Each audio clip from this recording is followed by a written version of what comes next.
Assalamualaikum warahmatullahi wabarakatuh. Waalaikumsalam. Selam- Selamat malam, salam sejahtera untuk kita semua. Yang kami hormati, Ibu Wiwi Irawati SEMAK, yang mewakili Ketua Umum IJMA Bapak Raffles Ginting yang berhalangan hadir, sekaligus penanggung jawab teknis kegiatan ini.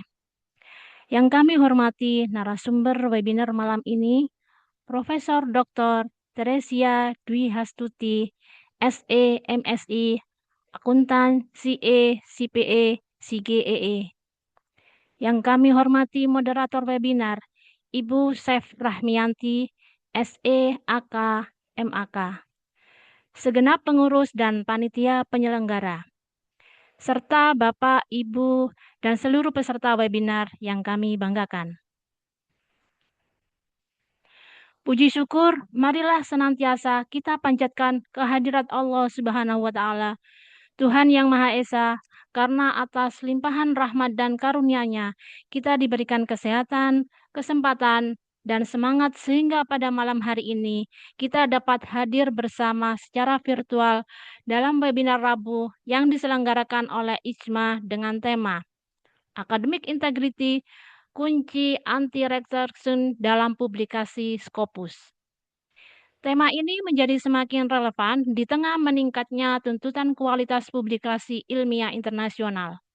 Keberhasilan publikasi bukan hanya ditentukan oleh kebaruan riset, tetapi juga oleh komitmen terhadap etika, kejujuran ilmiah, dan integritas akademik sebagai fondasi utama dalam membangun reputasi keilmuan. Perkenankan saya, Lulu Khairia, SEMSA, yang pada kesempatan ini dipercaya bertugas sebagai Master of Ceremony dan memandu jalannya acara hingga selesai. Selamat mengikuti rangkaian webinar. Semoga kegiatan ini memberikan wawasan, inspirasi, sekaligus penguatan komitmen kita terhadap budaya akademik yang berintegritas. Mengawali kegiatan resmi pada malam hari ini, marilah kita bersama-sama menyanyikan lagu Kebangsaan Indonesia Raya. Kepada operator Ibu Dr. Dian Wulansari, SEMAK, kami persilakan untuk memutar lagu Indonesia Raya.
Terima kasih.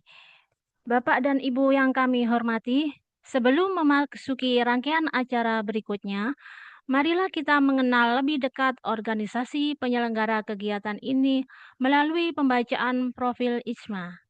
Kepada Ibu Triana Zuhratun Aulia SEMAK, kami persilahkan.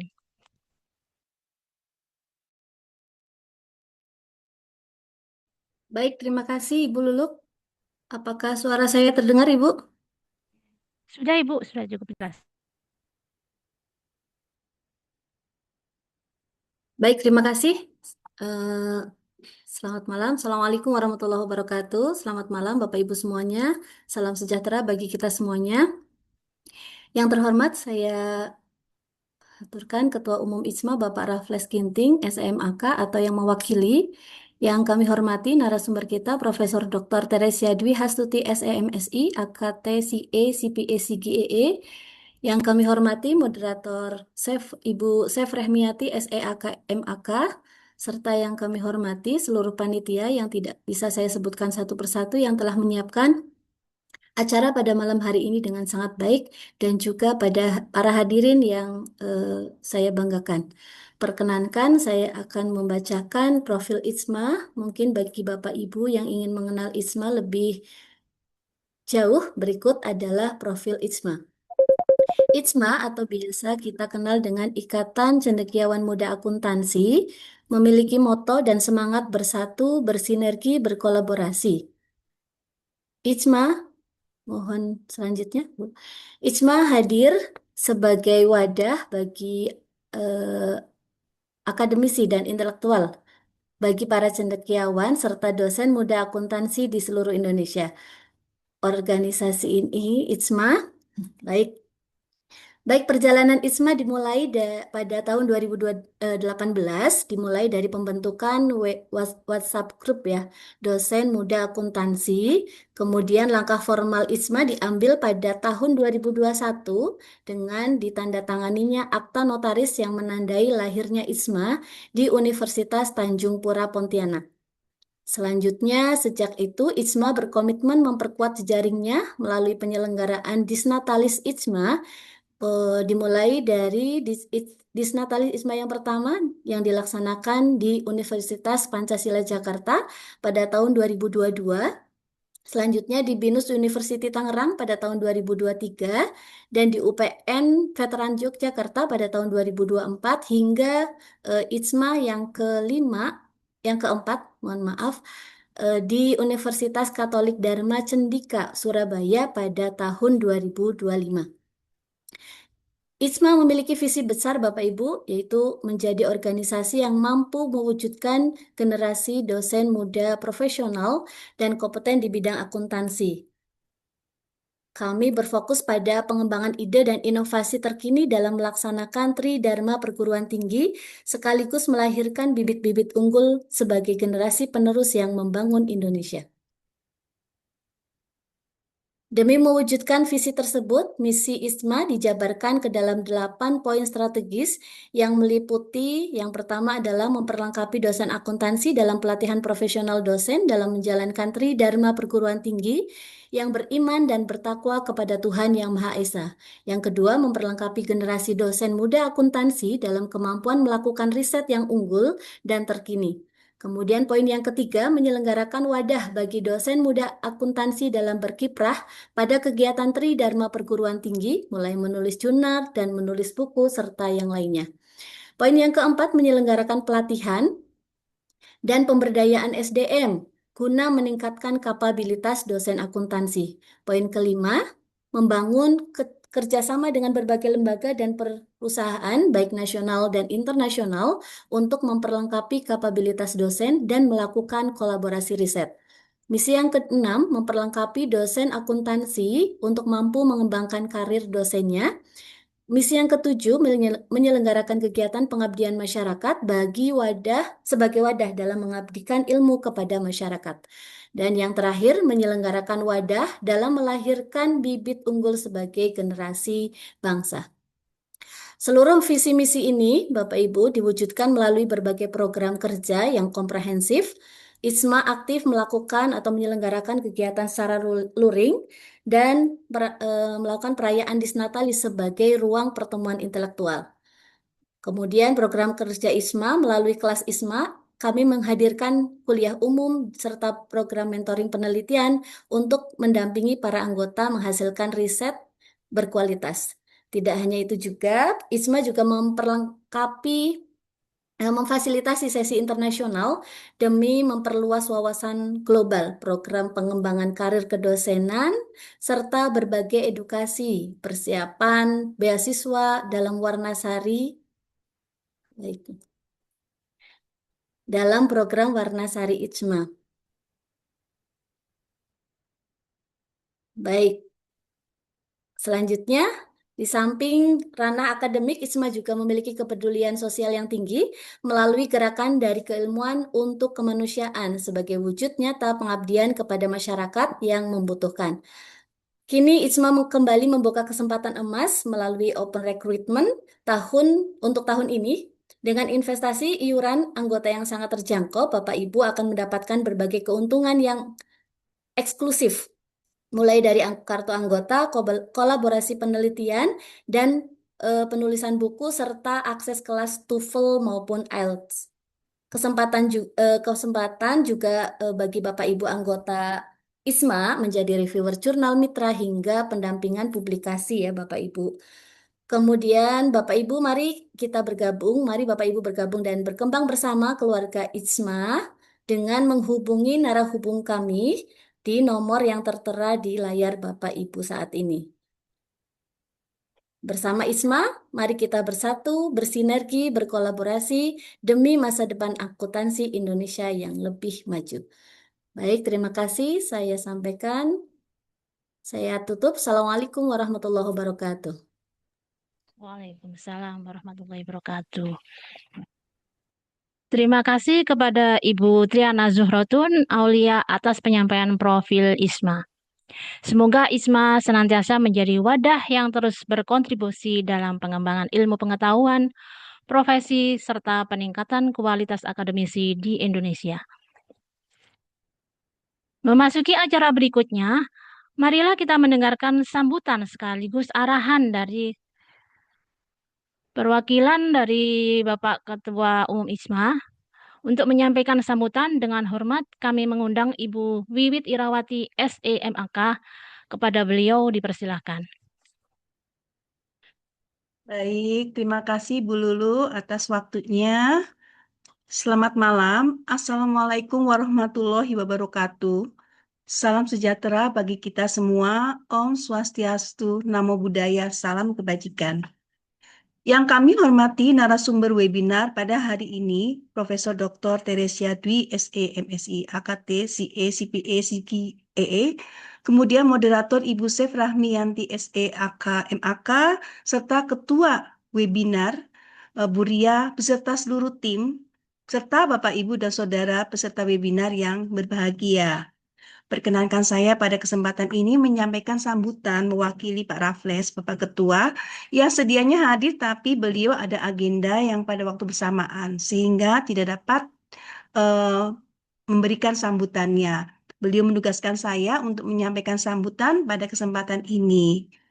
Puji syukur kita panjatkan kehadirat Tuhan Yang Maha Esa, karena berkat rahmat karunia-Nya kita dapat berkumpul secara virtual dalam keadaan sehat dan penuh semangat untuk mengikuti webinar yang mengangkat tema Academic Integrity, kunci anti-retraction dalam publikasi Scopus. Pada kesempatan yang baik ini, izinkan saya mengapresiasi dengan ucapan terima kasih yang sebesar-besarnya kepada narasumber kita, Profesor Dr. Teresia Dwi SE, MSI, AKT, CA, CPA, CGEE, yang telah berkenan meluangkan waktu berbagi ilmu, pengalaman, dan best practice ya mengenai pentingnya menjaga integritas akademik dalam publikasi ilmiah. Materi yang akan beliau sampaikan tentunya akan menjadi bekal yang sangat berharga bagi para dosen, peneliti, mahasiswa, maupun praktisi agar mampu menghasilkan karya ilmiah yang berkualitas, beretika, dan terhindar dari berbagai masalah yang ujung-ujungnya akan terjadi retraction atau pencabutan artikelnya. Ucapan terima kasih juga saya sampaikan kepada Ibu Sef Rahmiyanti SEAK MAK yang telah berkenan memandu jalannya webinar ini sebagai moderator. Terima kasih dan apresiasi kepada Ibu Bu Ria ya sebagai Ketua Panitia serta seluruh tim panitia yang telah bekerja keras mempersiapkan kegiatan webinar sehingga dapat terselenggara dengan baik. Tidak lupa penghargaan yang setinggi-tingginya saya sampaikan kepada seluruh peserta webinar yang telah meluangkan waktu untuk hadir dan terus menunjukkan semangat dalam meningkatkan kompetensi akademiknya. Bapak Ibu, izinkan saya menginformasikan bahwa pekan webinar Rabu ini merupakan bagian dari rangkaian kegiatan menuju Disnatalis Ijma yang kelima yang akan diselenggarakan di Universitas Garut pada tanggal 20 sampai dengan 22 Oktober 2026. Kesempatan ini kami mengundang Bapak Ibu sekalian untuk turut berpartisipasi dan mensukseskan seluruh rangkaian kegiatan tersebut. Mohon maaf Bapak Ibu, ini ada backsound-nya sebentar. Izin akhir kata, saya mengucapkan selamat mengikuti webinar. Semoga kegiatan ini memberikan wawasan baru, memperkuat komitmen kita terhadap integritas akademik, serta mendorong lahirnya publikasi-publikasi ilmiah yang berkualitas, bereputasi, dan beretika. Amin. Terima kasih. Wassalamualaikum warahmatullahi wabarakatuh. Waktu saya kembalikan kepada Bu Lulu. Terima kasih kami sampaikan kepada Ibu Wiwit Irawati atas sambutan, arahan sekaligus motivasi yang telah disampaikan. Semoga menjadi penyemangat bagi kita semua untuk terus menghasilkan karya ilmiah yang berkualitas, berintegritas, dan memberikan kontribusi nyata bagi perkembangan ilmu pengetahuan. Bapak Ibu yang kami hormati, agar seluruh rangkaian kegiatan pada malam hari ini berjalan dengan lancar, serta membawa manfaat bagi kita semua, marilah sejenak menundukkan kepala seraya memanjatkan doa kepada Tuhan Yang Maha Esa. Doa akan dipimpin oleh Dr. Syafi'i SE MAK BKP. Kepada beliau kami persilakan.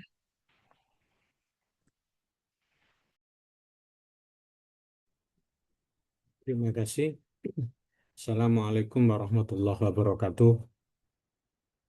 Mari kita bersama-sama mengawali acara ini untuk memohon kepada Tuhan Yang Maha Kuasa, pada Allah Subhanahu wa Ta'ala, agar apa yang kita lakukan ini akan dapat manfaat, akan dapat hikmah buat kita semua. Bagi saudara-saudara yang beragama lain, dipersilakan untuk menyesuaikan, sementara yang beragama Islam kita ikuti apa yang saya baca. Bismillahirrahmanirrahim. Allahumma sholli wa sallim ala sayyidina Muhammad wa ala sayyidina Muhammad. Alhamdulillahirabbil alamin. Ya Allah, ya Rabb, tiada kata dan rasa yang patut kami haturkan kehadirat-Mu. Tiada lain rasa syukur atas segala hikmah, nikmat yang sudah Engkau anugerahkan kepada kami, sehingga dapat mengikuti kegiatan pada saat ini. Ya Allah yang Maha Memberi, berikanlah kami kesadaran dan kemampuan untuk selalu mensyukuri nikmat-Mu yang telah Engkau anugerahkan.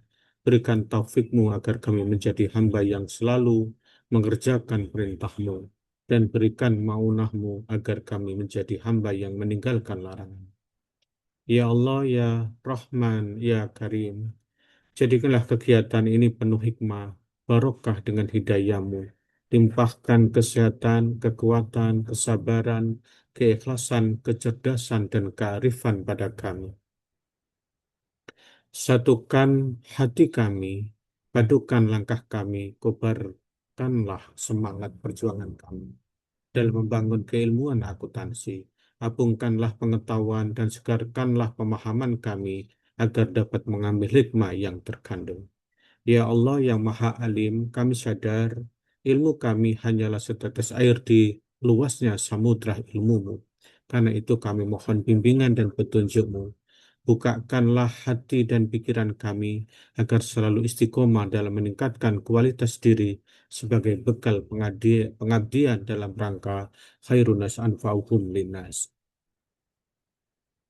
Ya Allah yang Maha memudahkan, mudahkanlah ilmu yang kami peroleh menjadi ilmu yang bermanfaat agar mudah menjadi alim, mengerti dan istiqomah dalam meningkatkan pengabdian untuk membangun kualitas insan yang berkarakter mulia, bertakwa, mandiri dan cendekia. Anugerahilah kami kekuatan untuk mengamalkan ilmu di setiap kehidupan dunia dan akhirat, sehingga memiliki ilmu yang amaliyah dan amal yang ilmiah. Ya Allah, ya Tuhan kami, kabulkanlah doa dan permohonan kami. Hanya kepadamu kami menyembah dan hanya kepadamu lah kami memohon pertolongan. Allahumma arina haqqa haqqa warzuqna tiba'ah wa arinal batila batila warzuqna tinabah. Rabbi israh li sadri wa yassir li amri wa hlul 'uqdatam min lisani yafqahu qawli. Rabbana atina fid dunya hasanah wa fil akhirati hasanah wa qina adzabannar. Wa qina jannatal ma'brar ya istighfar ya rabbal alamin. Wa sallallahu alaihi wasallam walhamdulillahi rabbil alamin. Assalamualaikum warahmatullahi wabarakatuh. Waalaikumsalam warahmatullahi wabarakatuh. Amin, amin, amin ya Rabbal Alamin. Terima kasih kepada Bapak Dr. Syafi'i. Bapak dan Ibu peserta yang kami hormati, sebelum memasuki sesi utama, izinkan kami menyampaikan beberapa ketentuan selama webinar berlangsung.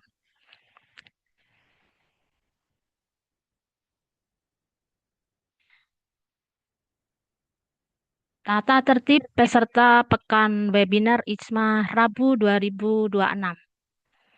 Peserta wajib hadir tepat waktu dan menggunakan nama lengkap. 2. Mikrofon wajib mute selama pemaparan materi. 3. Dilarang melakukan screen sharing atau mengganggu jalannya acara tanpa izin panitia. 4. Gunakan bahasa yang sopan dan profesional. 5. Pertanyaan disampaikan melalui chat atau raise hand sesuai arahan moderator. 6. Webinar direkam untuk dokumentasi. 7. Link absensi dibagikan saat acara dan tidak dikirim ulang. 8. Sertifikat bersifat berbayar 30.001 diberikan bagi peserta yang memenuhi seluruh ketentuan baik itu absensi, pembayaran, dan evaluasi. Terima kasih atas perhatian dan kerjasamanya. Demikian tata tertib yang dapat kami sampaikan. Selanjutnya kita akan melaksanakan sesi dokumentasi. Kami mengundang seluruh peserta untuk berkenan mengaktifkan kamera agar momen kebersamaan ini dapat terdokumentasi dengan baik. Kepada operator, kami persilakan mengambil dokumentasi. Baik, terima kasih Bu Lulu. Bapak Ibu, mohon berkenan untuk mengaktifkan kameranya dan di layar saya sudah tersaji 2 slide. Baik, saya mulai dari slide pertama. 1, 2, 3. Baik, slide kedua atau slide terakhir. 1, 2, 3. Oke, sudah selesai untuk dokumentasinya. Saya kembalikan kepada Bu Lulu. Silakan, Bu. Terima kasih atas partisipasi seluruh peserta. Bapak dan Ibu yang kami hormati, kini tibalah kita pada acara inti webinar agar jalannya diskusi berlangsung secara sistematis, mendalam, dan interaktif. Webinar malam ini akan dipandu oleh seorang moderator yang memiliki kompetensi dan pengalaman di bidang keilmuan akuntansi manajemen. Beliau adalah Ibu Sefrah Mianti, SEAK MAK. Atas pengalaman akademik maupun profesional yang dimiliki, kami meyakini beliau akan memandu jalannya diskusi secara komprehensif dan menarik. Tanpa mengurangi rasa hormat, untuk selanjutnya saya menyerahkan sepenuhnya jalannya webinar kepada moderator, kepada Ibu Sefrah Mianti AKMAK, waktu dan tempat kami persilakan. Oke, Bismillahirrahmanirrahim. Assalamualaikum warahmatullahi wabarakatuh. Apakah suara saya jelas, Bu? Jelas ya. Mohon Ibu. Iya. Oke, selamat malam dan salam sejahtera bagi kita semua. Yang saya hormati pengurus ISMA dan seluruh panitia ISMA dan yang kami banggakan narasumber kita pada malam hari ini serta seluruh peserta webinar dari berbagai perguruan tinggi dan institusi di seluruh Indonesia. Puji syukur, marilah kita panjatkan kehadirat Tuhan Yang Maha Esa karena atas rahmat dan karunia-Nya kita dapat berkumpul secara virtual dalam keadaan sehat pada kegiatan Pekan Webinar Rabu ISMA. Perkenalkan, saya dengan Chef Namianti dari Universitas Banten Jaya yang pada malam hari ini mendapat kehormatan sebagai moderator. Terima kasih kepada seluruh peserta yang telah meluangkan waktu untuk mengikuti webinar yang sangat penting dan relevan dengan dunia akademik saat ini. Bapak dan Ibu yang kami hormati, publikasi ilmiah berreputasi bukan hanya berbicara mengenai bagaimana sebuah artikel dapat diterima di jurnal Scopus, tapi lebih dari itu, publikasi ilmiah menuntut adanya kejujuran akademik, etika penelitian, transparansi data, serta tanggung jawab ilmiah. Oleh karena itu, melalui webinar malam ini kita akan belajar bagaimana membangun budaya akademik integriti sehingga karya ilmiah kita tidak hanya diterima oleh jurnal berreputasi tapi juga mampu memberikan kontribusi ilmiah yang kredibel dan berkelanjutan. Eh, Baik, Bapak dan Ibu semuanya, suatu kehormatan bagi kita semua karena pada malam hari ini telah hadir seorang akademisi sekaligus peneliti yang memiliki pengalaman panjang dalam bidang akuntansi, auditing, tata kelola, fraud, serta publikasi ilmiah internasional. Izinkan saya untuk membacakan profil singkat beliau.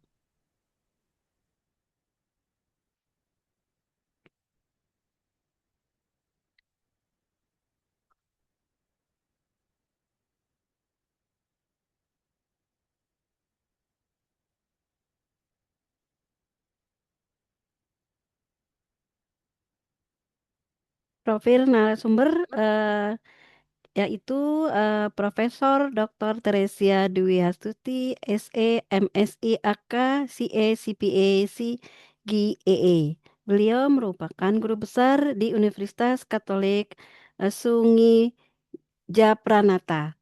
Riwayat pendidikan beliau meliputi sarjana akuntansi Universitas 11 Maret, magister akuntansi Universitas Gajah Mada, doktor akuntansi Universitas Diponegoro. Dalam perjalanannya akademiknya beliau pernah menjabat sebagai ketua program studi akuntansi, wakil dekan Fakultas Ekonomi Bisnis, wakil rektor 2 Universitas Katolik Sungi Japranata, Ketua Gugus Jaminan Mutu FEB, dan saat ini menjabat sebagai Ketua Program Studi Doktor Ilmu Lingkungan periode 2025 sampai 2029. Selain aktif sebagai akademisi, beliau juga merupakan asesor Lamemba, reviewer jabatan akademik, serta aktif dalam berbagai hibah penelitian nasional maupun internasional. Bidang kepakaran beliau meliputi auditing, fraud, corporate, sustainability, academic writing, serta publikasi ilmiah internasional. Beliau memiliki rekam jejak publikasi yang sangat produktif, baik pada jurnal nasional maupun jurnal internasional bereputasi, serta aktif menjadi pembicara pada berbagai konferensi internasional di Hong Kong, Jepang, Dubai, Australia, Thailand, Paris, Manila, dan berbagai negara lainnya. Tentu pengalaman beliau sangat relevan dengan tema webinar kita pada malam hari ini. Mari kita sambut bersama narasumber kita, Profesor Dr. Teresia Dwi Astuti, SE, MSI, AK, CA, CPA, CGEE. Kepada Profesor Teresia, waktu dan layar semuanya kami persilakan.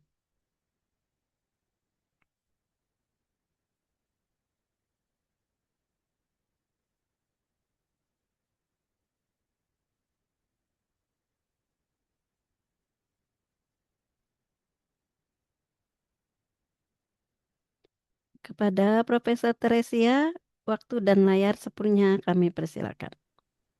Ya, terima kasih Bu Chef Rahmianti. Selamat malam semuanya. Izin ya share untuk materi pada webinar pada malam hari ini.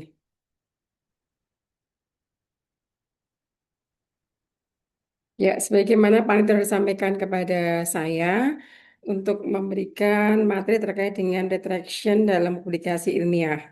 Maka saya mengambil tema Academic Integrity menghindari retraction dalam publikasi ilmiah. Ya, kita tahu persis ya banyak pemberitaan yang muncul dalam belakangan ini, ya sekitar 3-4 tahun belakangan ini, rame dibicarakan bahwa beberapa dosen terpaksa dicabut eh, profesinya, dicabut jabatan fungsionalnya karena ketahuan bahwa terjadi manipulasi dalam penyusunan artikel. Nah, maka menjadi sangat penting bagi kita semuanya untuk mengetahui bahwa apa yang membuat kemudian artikel itu dicabut gitu ya. Jadi akan menjadi warning buat kita juga. Dan kita sebenarnya juga kalau udah sadar sebelum dinyatakan pencabutan oleh jurnalnya, kita bisa mengajukan sebenarnya ya. Kalau kita ternyata pada waktu mengirim itu tidak menyadari ada kesalahan, baru belakangan kita cek ternyata ada kesalahan, kita boleh kok mengajukan retraksi itu sendiri kepada jurnalnya begitu ya. Nah, mungkin dari kita semua udah tahu ya, apa sih itu retraksi? Ya, itu adalah penarikan resmi sebuah makalah yang telah diterbitkan atau yang menuju penerbitan. Jadi nggak selalu telah ya, tapi yang menuju penerbitan. Tetapi memang ketahuannya setelah kita terbit baru kemudian ada informasi itu gitu ya.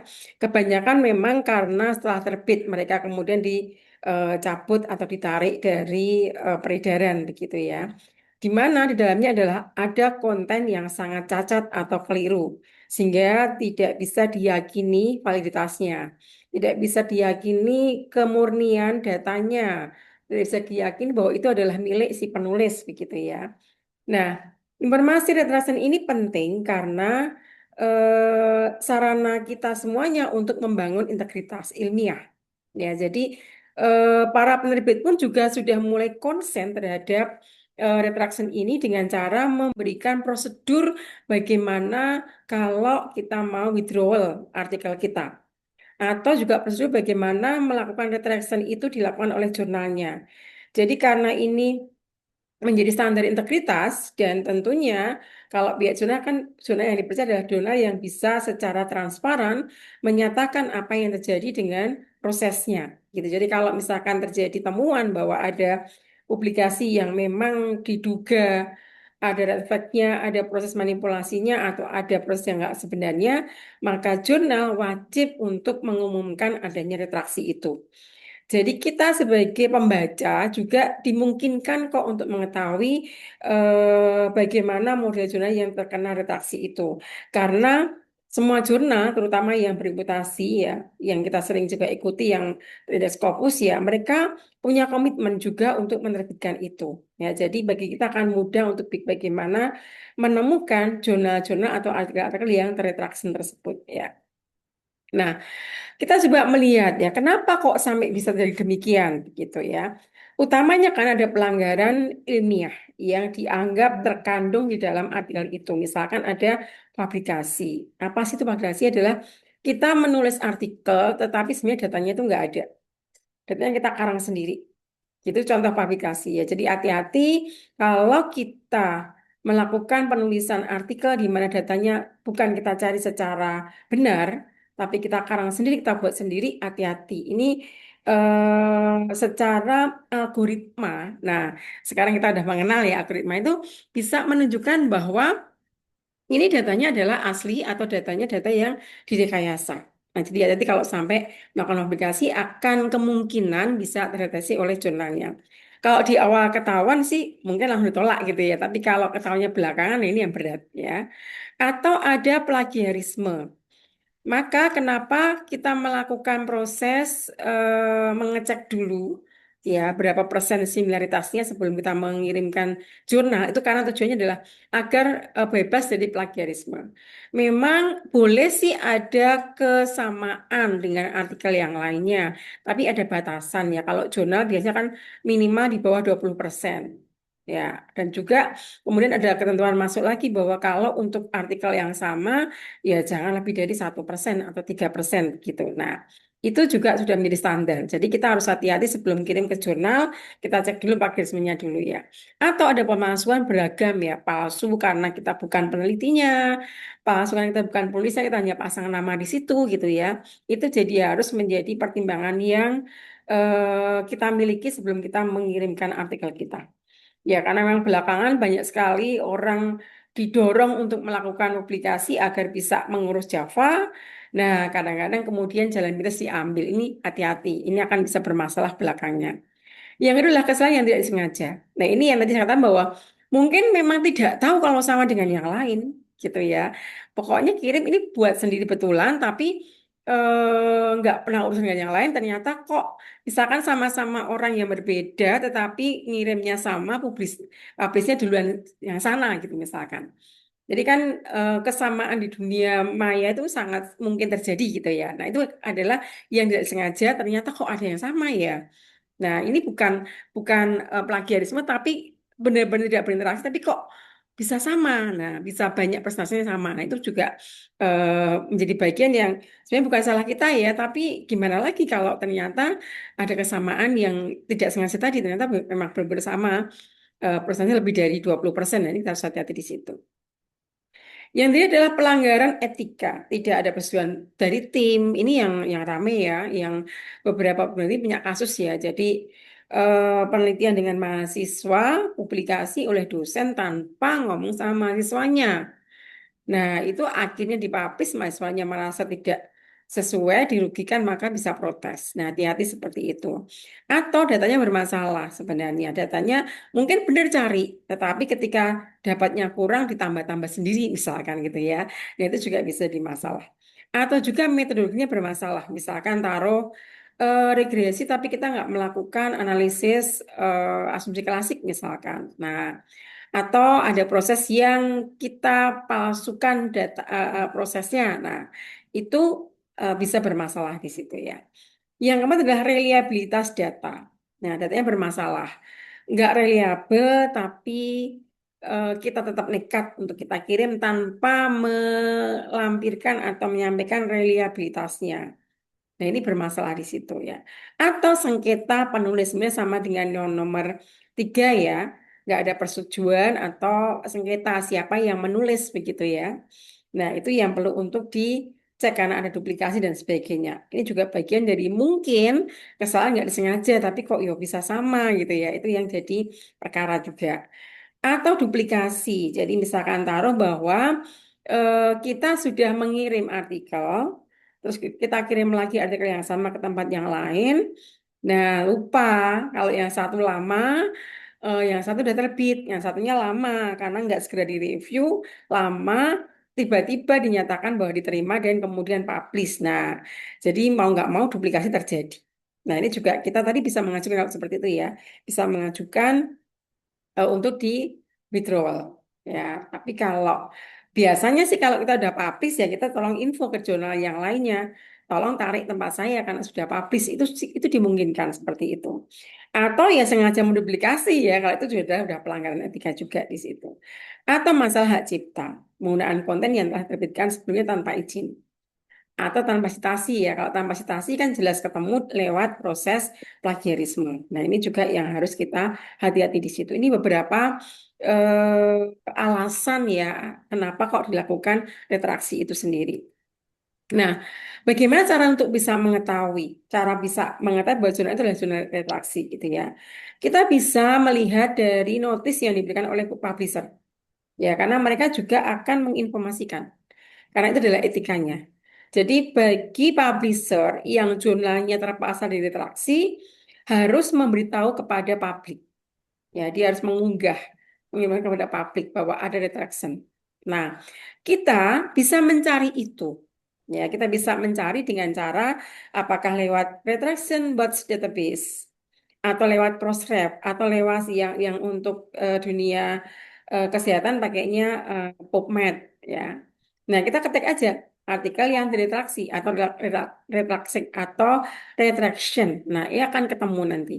Ada penjelasan di situ, gitu ya. Nah, kemudian kalau di Scopus ya atau WOS ya itu biasanya memang sudah ada prosedurnya. Ya, sudah ada dia mempublish langsung gitu ya. Kalau ada indikator retraction itu. Dan juga akan menunjukkan dalam tautan jurnalnya atau situsnya.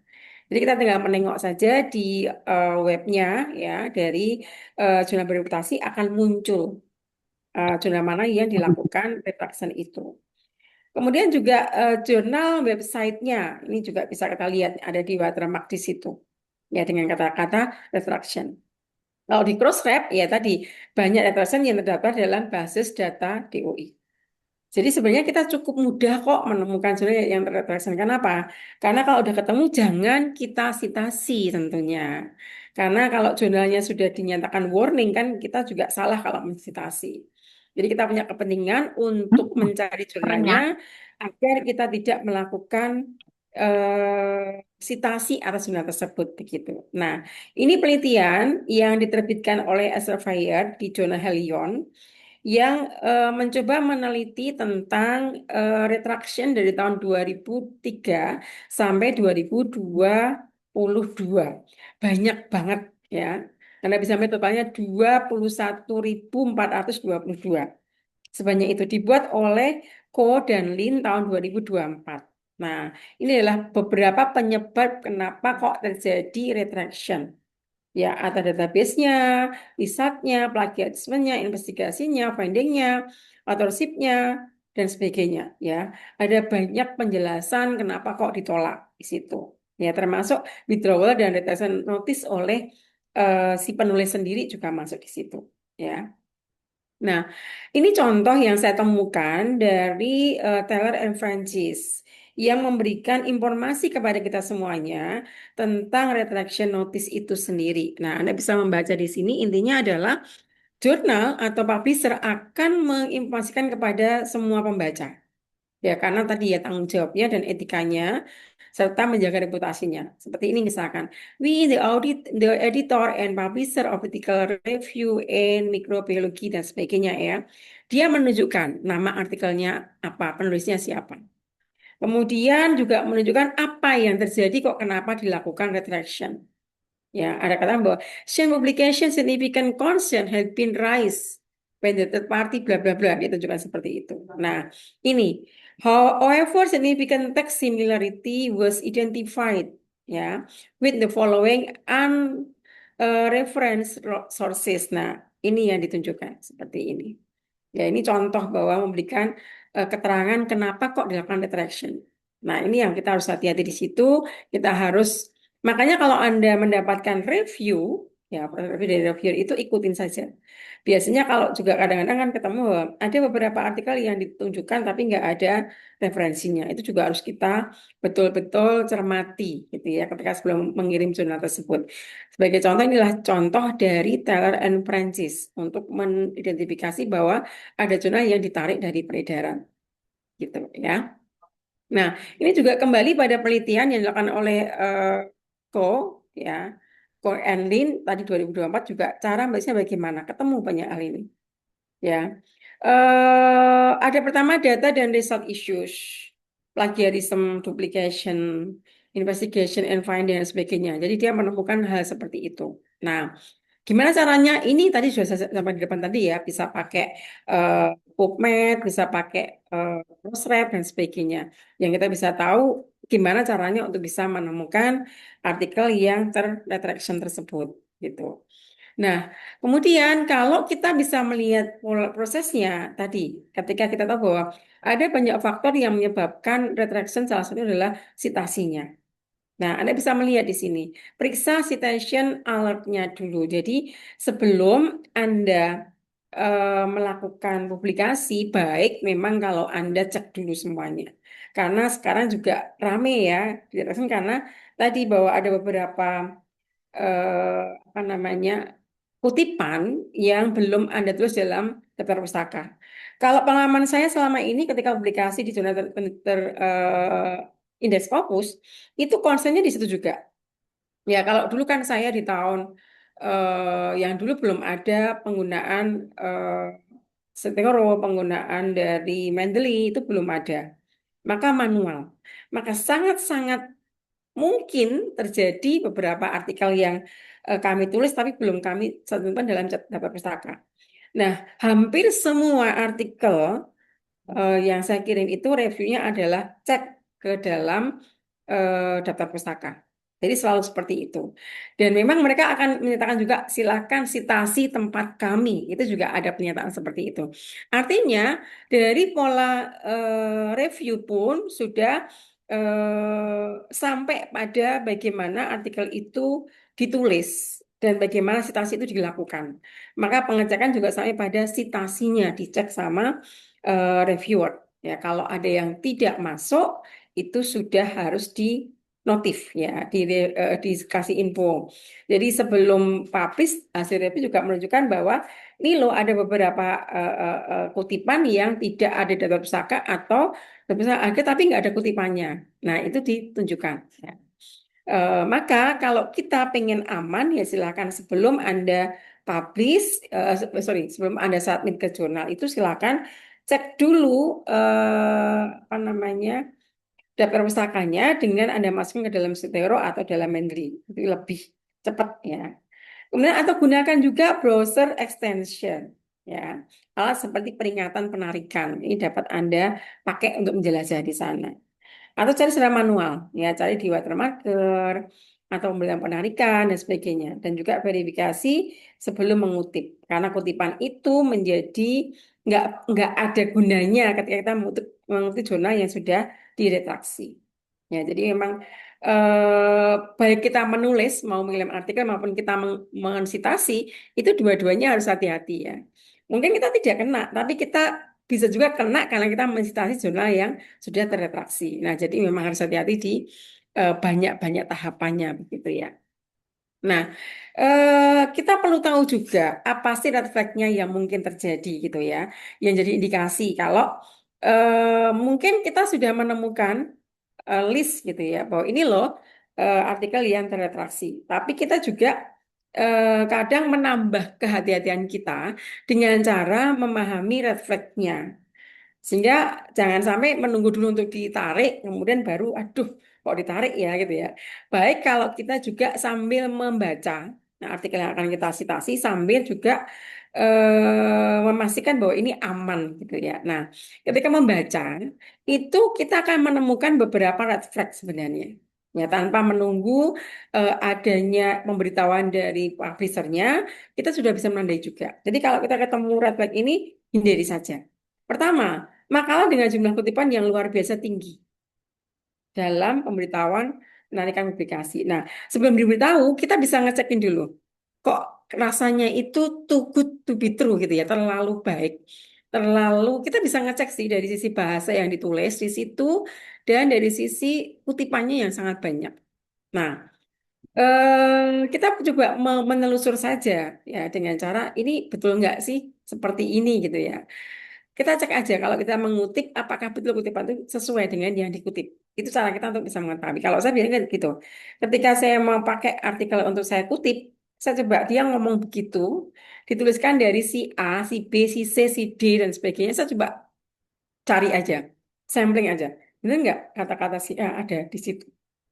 Nah, itu yang cara saya ketika melakukan red flag ya, mengecek red flag dari suatu jurnal.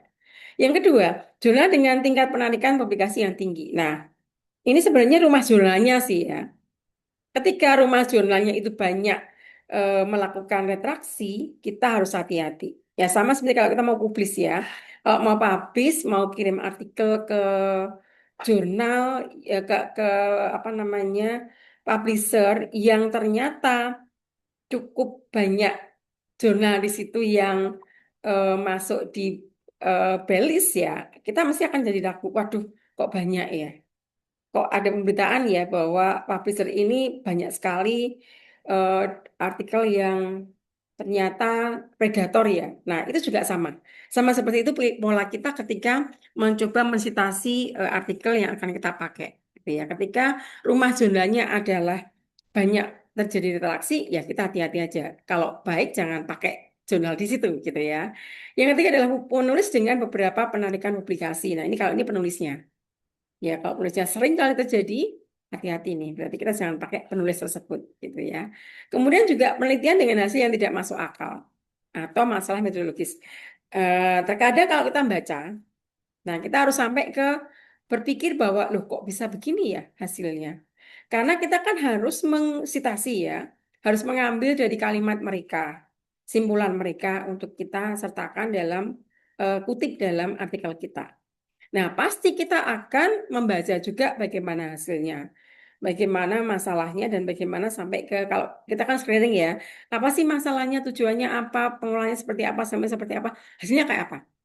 Nah, kalau kita merasa kok aneh ya, ya udah kita buang aja, kita nggak pakai aja, gitu ya. Yang kelima adalah temuan kontroversial tanpa validasi selanjutnya. Nah, ini juga kadang muncul ketika kita melihat bahwa kalau saya biasanya lihat datanya, lihat hasilnya, kok hasilnya aneh ya. Misalkan kalau semua diterima, masa sih gitu ya, masa sih semua diterima, ini kadang-kadang membuat kita jadi bener nggak ya gitu ya. Nah, ini adalah cara-cara kita untuk bisa mengecek apakah yakin apa yang kita mau stasi ini sesuai atau tidak. Itu untuk bisa menemukan red flag-nya ya. Nah, kemudian kalau kita lihat dari gambaran yang kita bisa sampaikan, gimana nih caranya untuk bisa mencegah, ya mencegah diretraksi atau mencegah mengambil artikel dari yang diretraksi gitu ya. Tentunya kita mencoba untuk menyelami ini. Saya rasa bahwa kalau Anda coba cek ya, kalau webnya perguruan tinggi yang memang mereka punya jurnal, nah mereka selalu bikin prosedur retraksi, ya karena memang ini kayak menjadi apa ya etikanya suatu jurnal, ya. Anda bisa melihat kan, kalau semua perguruan tinggi itu punya jurnal, dia baiknya adalah menerbitkan prosedur retraksi itu sendiri. Nah, maka sangat dibutuhkan juga perguruan tinggi ataupun kelembagaan yang memberikan pelatihan seperti yang hari ini kita lakukan ya. Jadi Anda bisa mencegah dari proses terkena retraksi itu sendiri. Yang kedua adalah proses peninjauan sejawat yang lebih baik. Nah, ini juga baik ya kalau kita melakukan sebelum mengirim, kita minta review dari teman kita. Nah, biasanya di kampus masing-masing ya ada pola seperti itu kan, ada pola pendampingan dari mentor yang sudah biasa melakukan publikasi kepada juniornya yang belajar untuk melakukan publikasi atau naik tingkat lah dari misalkan publikasi ke Sinta naik ke Scopus misalkan gitu. Nah, ada pendampingan di situ. Nah, baik kalau Anda ikuti. Ya kan ada kadang operating camp gitu ya. Nah, itu bisa kita ikuti ya. Dan itu biasanya ada peninjauan dari teman sejawat yang sudah punya pengalaman yang baik gitu ya. Ketiga adalah memenuhi persyaratan data sharing. Nah, maka saya katakan tadi bahwa 4 tahun belakangan ini sangat sangat marak ya pengendalian oleh jurnal sampai meminta data sharingnya seperti apa, meminta kepastian bahwa ini adalah ethical clearingnya itu ada kalau datanya data primer, gitu ya. Kalau sekunder ya gimana Anda share data Anda, gitu. Nah itu ada banyak permintaan dari publisher. Ya, Anda ada momen di mana Anda diminta men-sharingkan data Anda dan dia menyatakan bahwa data ini nggak akan kami share. Ya, data ini adalah bertujuan untuk memvalidasi apa yang Anda tulis. Nah, itu ada permintaan seperti itu dari jurnalnya kalau jurnalnya adalah jurnal yang bermutasi. Ya, dia akan minta kita untuk menyatakan itu di dalam mengirim itu, mengupload itu dalam prosesnya, ya. Kemudian juga menggunakan perangkat lunak deteksi manipulasi gambar. Kalau kita pakai gambar, kita bisa ngecek itu. Ya, jadi kita harus ngecek beneran, detail, one by one, dari mulai tulisan, sitasi, pengolahan datanya, sampai pada gambar yang kita bisa pakai, gitu ya. Itu juga perlu kita cek satu-satu. Kemudian juga, atau menggunakan platform peninjauan sejawat pasca publikasi. Karena kan takutnya kan udah dipublikasi, ternyata diretraksi gitu ya. Jadi baik kalau kita merasa khawatir, kita bisa sampaikan ke platformnya untuk ditinjau seperti apa ini, apakah betul apa tidak gitu ya. Nah, ini beberapa yang saya ambil dari perguruan tinggi yang memang kampusnya menerbitkan jurnal. Nah, ini ada prosedur yang bisa ditempuh ya kalau kita sendiri yang menyadari bahwa kita bisa menarik kok. Jadi penulis itu bisa melakukan withdrawal atas artikelnya kepada publishernya ya. Jadi ada permintaan dari penulis untuk di withdrawalnya, kemudian juga bagaimana ditinjau oleh publishernya, diputuskan disetujui apa tidak, sampai kemudian akhirnya adalah masuk ke dalam indeksnya Crossref atau Scopus atau DOAJ atau yang ada diperbarui. Nah, itu yang kalau seperti ini kita bebas ya, kita aman, kita nggak ada masalah. Meskipun nama kita masuk dalam redaksi, tapi kan kita sudah menyampaikan proses itu. Tentunya dari apa namanya rumah jurnalnya akan menyampaikan. Kayak tadi ya, bahwa kenapa di redaksi itu mereka tunjukkan. Jadi kalau orang membaca, mencari, oh ini memang orangnya sadar kok, it's fine, ya nggak masalah. Karena orangnya sadar, jadi orangnya punya etika, gitu. Jadi kalau kita memang tanpa sengaja melakukan itu atau jadi seperti itu ya kita bisa menarik, gitu. Jadi bisa menemukan kesalahan signifikannya seperti apa. Kemudian kita melihat bagaimana peninjauan etikanya, ya. Terus kita juga bisa sampaikan bahwa mohon ditarik. Kalau misalkan taruh ya, mungkin tadi ya satu bahwa kita salah signifikan setelah habis gitu ya. Atau kemudian juga ada pelanggaran selama peninjauan kita rasakan itu. Atau tadi bahwa kita ngirim beberapa jurnal, kita lupa kalau udah ngirim beberapa jurnal, akhirnya kok publish juga tempat lain. Nah ini bisa kita mintakan untuk di withdrawal ya. Atau ada perselisihan. Nah nanti daripada ribet belakangnya, udah deh tarik aja. Kemudian pecah masing-masing buat yang baru. Nah, itu juga dimungkinkan ya untuk melakukan penarikan ke jurnal. Jadi, ini kesadaran kita sebagai penulis bisa kita lakukan. Nah, ada beberapa pertimbangan etika yang perlu untuk kita pahami ya. Pertama adalah penarikan publikasi harusnya tidak bersifat menghukum, tapi korektif. Artinya, ada proses diberikan kesempatan untuk bisa mengunggah lagi. Nah, itu. Jadi meskipun ya jurnal memang rumah jurnal punya tanggung jawab ya untuk memberikan informasi kepada para pembaca tentunya. Dan harus memberikan retraksi. Tetapi juga haknya dari penulis itu juga jangan kita cabut. Nah, jadi sifatnya jangan menghukum tapi korektif. Makanya jurnal beroperasi akan memberikan peluang bagi yang bersangkutan untuk bisa kirim lagi, terutama kalau tadi ya mengajukan untuk di withdrawal. Nah, ini jurnalnya bisa memberikan tindakan korektif di situ.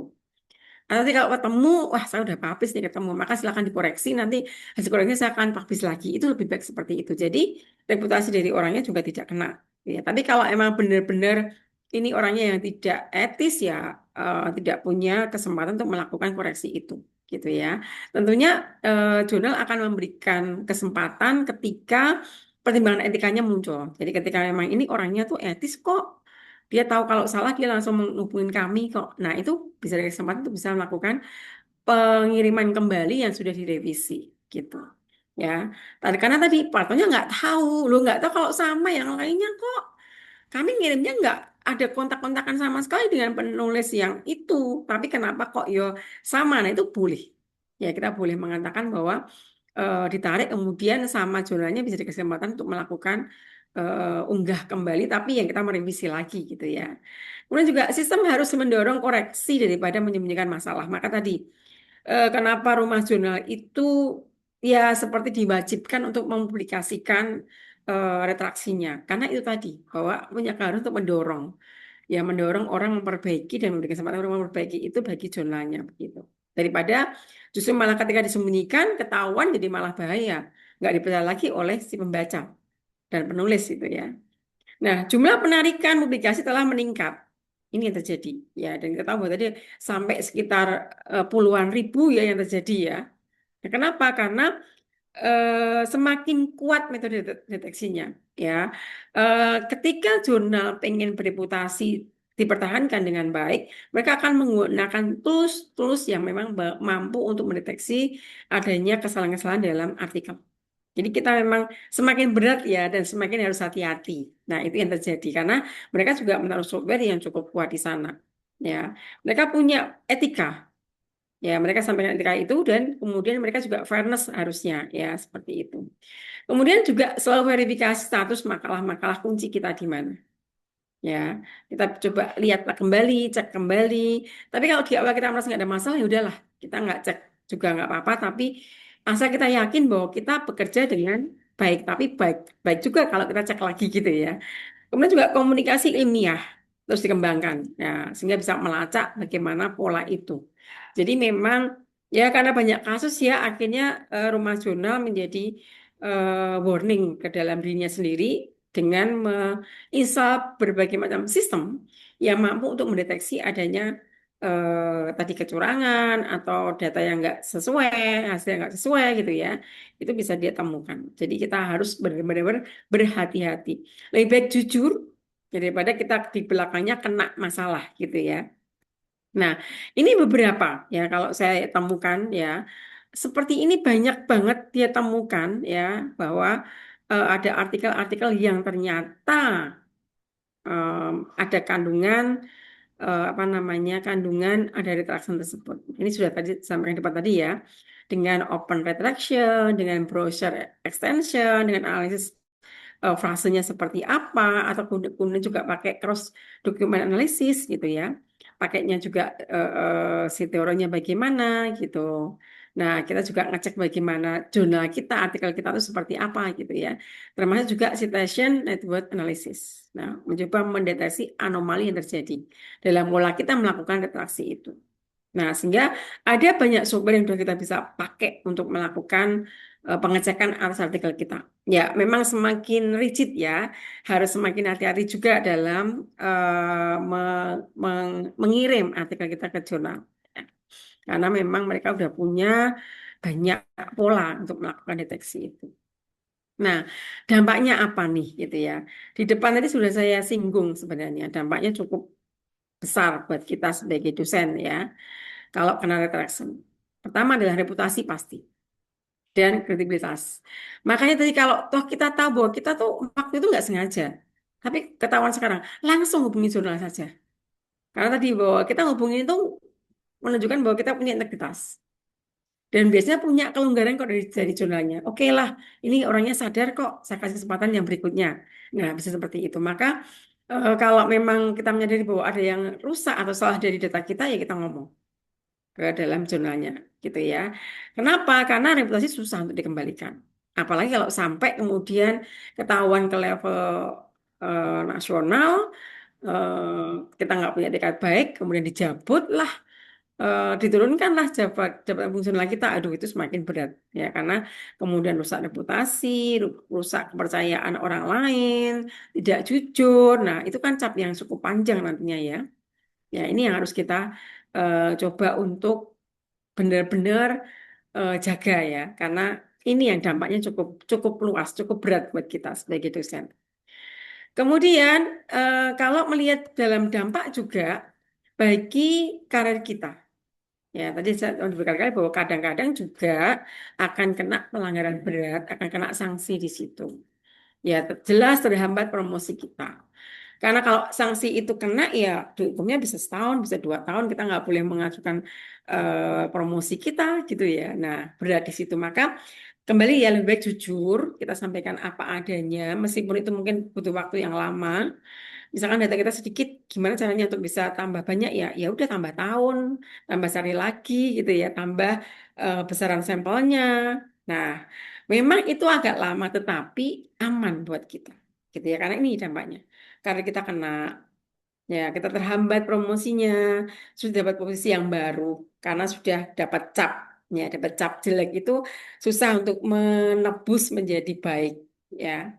Juga karena di blacklist, maka kadang-kadang penolakan hibah penelitian juga dapat kena. Apalagi kalau ternyata kita menyembunyikan tanpa kita sadari, kemudian tiba-tiba kena sanksi. Nah, sudah sanksi itu kan akan diunggah di web ya. Kita akan tahu semuanya. Nah, ketika dicek bagi pemberi hibah, wah ini kok pernah kena penolakan kena retraksi ya. Udah deh saya tolak langsung. Nah, berat di situ ya. Atau juga kasus dicabut gelarnya. Yang ekstrim dia sampai manipulatif, sampai hanya pasang nama, padahal bukan artikel dia yang pasang nama. Nah, kalau udah ketahuan ya udah beratnya di situ sampai dicabut gelarnya. Ya, atau juga PHK. Nah, ini yang kita harus hati-hati karena tadi ya bahwa nama baik kita kena, karir kita kena gitu ya, jadi berat di situ. Kemudian aspek hukum dan keuangan tentunya pengembalian dana hibah yang telah diterima kalau itu hibahnya yang mengkat kita. Kita udah nggak bisa apa-apa kalau udah ketahuan bahwa kita itu ada artikel yang diretraksi. Nah, bahayanya di situ.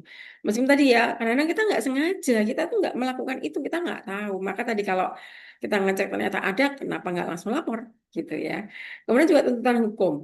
Kalau memang dibawa, ya kalau dibawa pada peradilan ya akan kena juga itu ya dasarnya. Ya, kemudian juga denda finansial.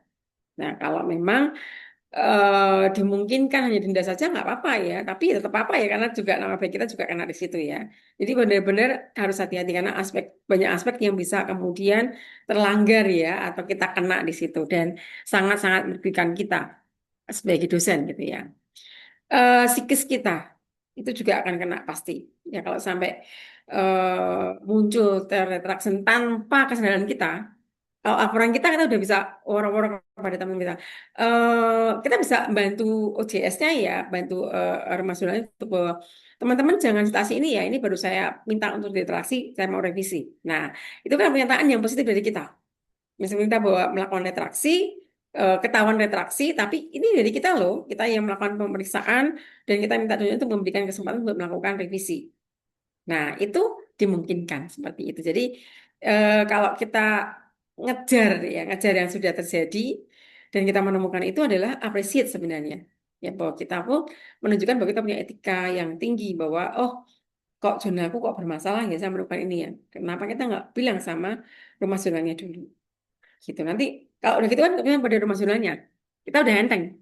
Kok saya ketemu demikian ya, tolong dikasih semuanya pada saya untuk memperbaiki kalau dimungkinkan. Nah, itu sebenarnya adalah upaya kita daripada terpuruk. Lebih baik kita bangkit dan menyatakan bahwa wah ini nggak benar dari punya saya, gitu. Agar punya kesempatan lebih baik lagi di situ. Ya, tapi kalau kita benar-benar diam-diam dan kita sengaja melakukan hal yang nggak benar, ya ini dampaknya. Ya, kita bisa stres, bisa cemas, kadang-kadang malah diisolasi. Kalau kita ikut pembelajaran dirasa nih gitu ya, ngomongin bahwa, oh ini loh orangnya yang kemarin kena, nah berat di situ. Ya, maka akan muncul rasa malu dan penyesal. Nah, jangan sampai terjadi, maka harus hati-hati dari awal ketika kita mau mengirim artikel kita. Itu yang utama. Nah, kemudian ini yang reputasi institusi juga kena ya. Meskipun bukan kita tok sebagai dosen, tapi juga institusi di mana kita bekerja juga kena. Maka kenapa kemudian ada kemungkinan juga kita dikeluarkan kalau sampai berat pelanggarannya gitu ya. Nah itu rusaknya merek institusinya, kehilangan kepercayaan dari stakeholdersnya dan mitranya. Kenapa? Karena dianggap nggak mampu mengelola dosennya dengan baik gitu. Nah kita juga dianggap merugikan institusi kita di situ. Ya, kemudian juga konsekuensi finansial dari istri kita yang kita di mana kita bernaung. Ya, karena mungkin juga oh bukan hanya orangnya yang di blacklist ya, tapi juga lembaganya. Nah, ini juga berat di situ. Jadi kita merugikan banyak orang akhirnya di situ. Nah, itulah yang dampak yang mungkin kita nggak berharap terjadi ya. Maka karena nggak berharap kita harus tahu ini menjadi poin yang bagus untuk kita sadari. Maka kita harus hati-hati betul dalam melakukan proses publikasi itu. Nah, ini juga termasuk administrasinya juga akan kena di situ ya. Jadi banyak efeknya buat kita semuanya, termasuk di sini operasional dan ada juga kena. Kenapa? Karena harus muncul nih. Kalau kita bilang dampaknya positif aja lah gitu ya. Jadi dengan adanya retasi itu kemudian institusi masing-masing akan care, akan peduli terkait dengan etika. Maka kan waktu itu rame dibutuhkan bahwa semua data-data yang primer harus ada ethical clearance. Nah, kemudian muncullah kebutuhan itu di lembaga masing-masing, kemudian memunculkan kelembagaan untuk ethical clearance. Nah, itu contohnya apa? Ya tadi peningkatan pengawasan dari lembaga akreditasi. Nah, itu adalah yang jadi ada apa ya? Ada poin yang ditetapkan dari kelembagaan untuk mengecek reputasi dari jurnal yang dilaporkan ya. Atau juga kemudian juga perubahan penilaian, perubahan prosedur yang dilakukan ya. Hampir perguruan tinggi semuanya ketika sekarang rame-ramenya ada pengecekan terkait dengan artikel, ada banyak kasus yang kemudian orang dicopot karena pelanggaran seperti ini, maka semakin ketat di dalam melakukan kebijakan dan pendampingan untuk mencegah jangan sampai terjadi retraction itu.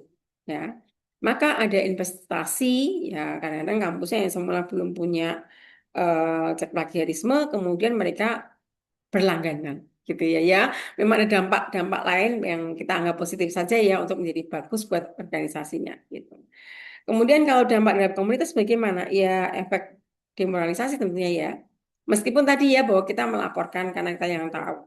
gitu. Nah, kalau itu kan kita udah lepas dari diri kita sendiri, ya, akhirnya bahwa saya udah ketemu, saya udah laporkan kok, gitu. Jadi itu yang menjadi salah satu faktor bahwa saya punya integritas.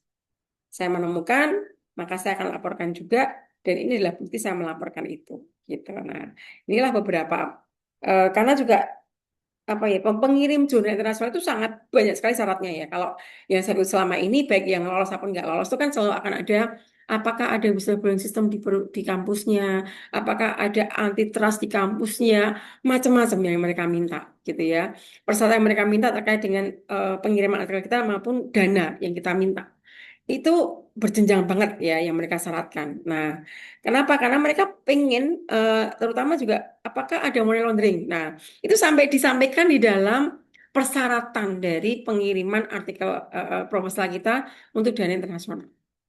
Jadi seketat itu ya kalau kita lihat ya. Saya pernah sampai lembur sampai jam 1 malam karena memenuhi persyaratan yang diminta itu.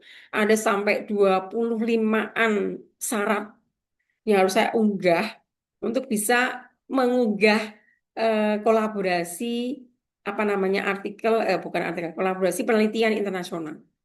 Meskipun akhirnya ditolak gitu ya.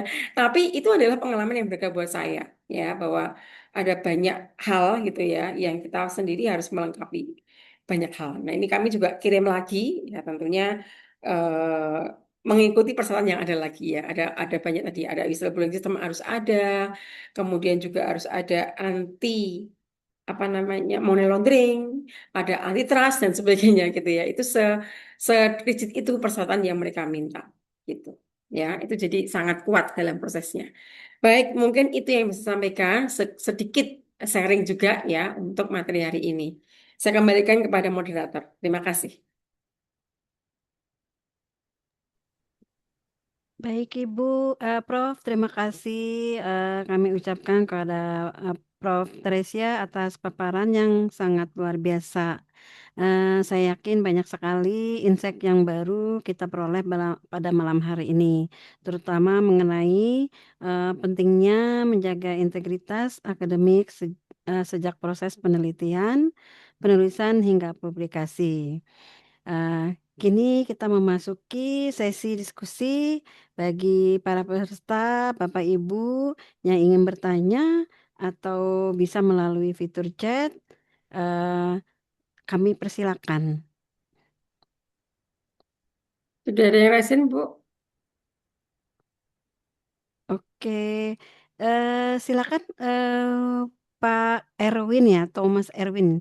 Dipersilakan Iya, untuk pertanyaannya. baik, selamat malam Ibu Chef, Prof. Teresia. Apakah suara saya kedengaran ya Bu ya? Jelas, Ya. jelas. Oke, baik. Perkenalkan saya Erwin Bu dari Makassar, Universitas Ciputra Makassar. Ini sebuah webinar yang luar biasa ya, walaupun sebenarnya membuat kita takut-takut juga gitu ya, Prof ya.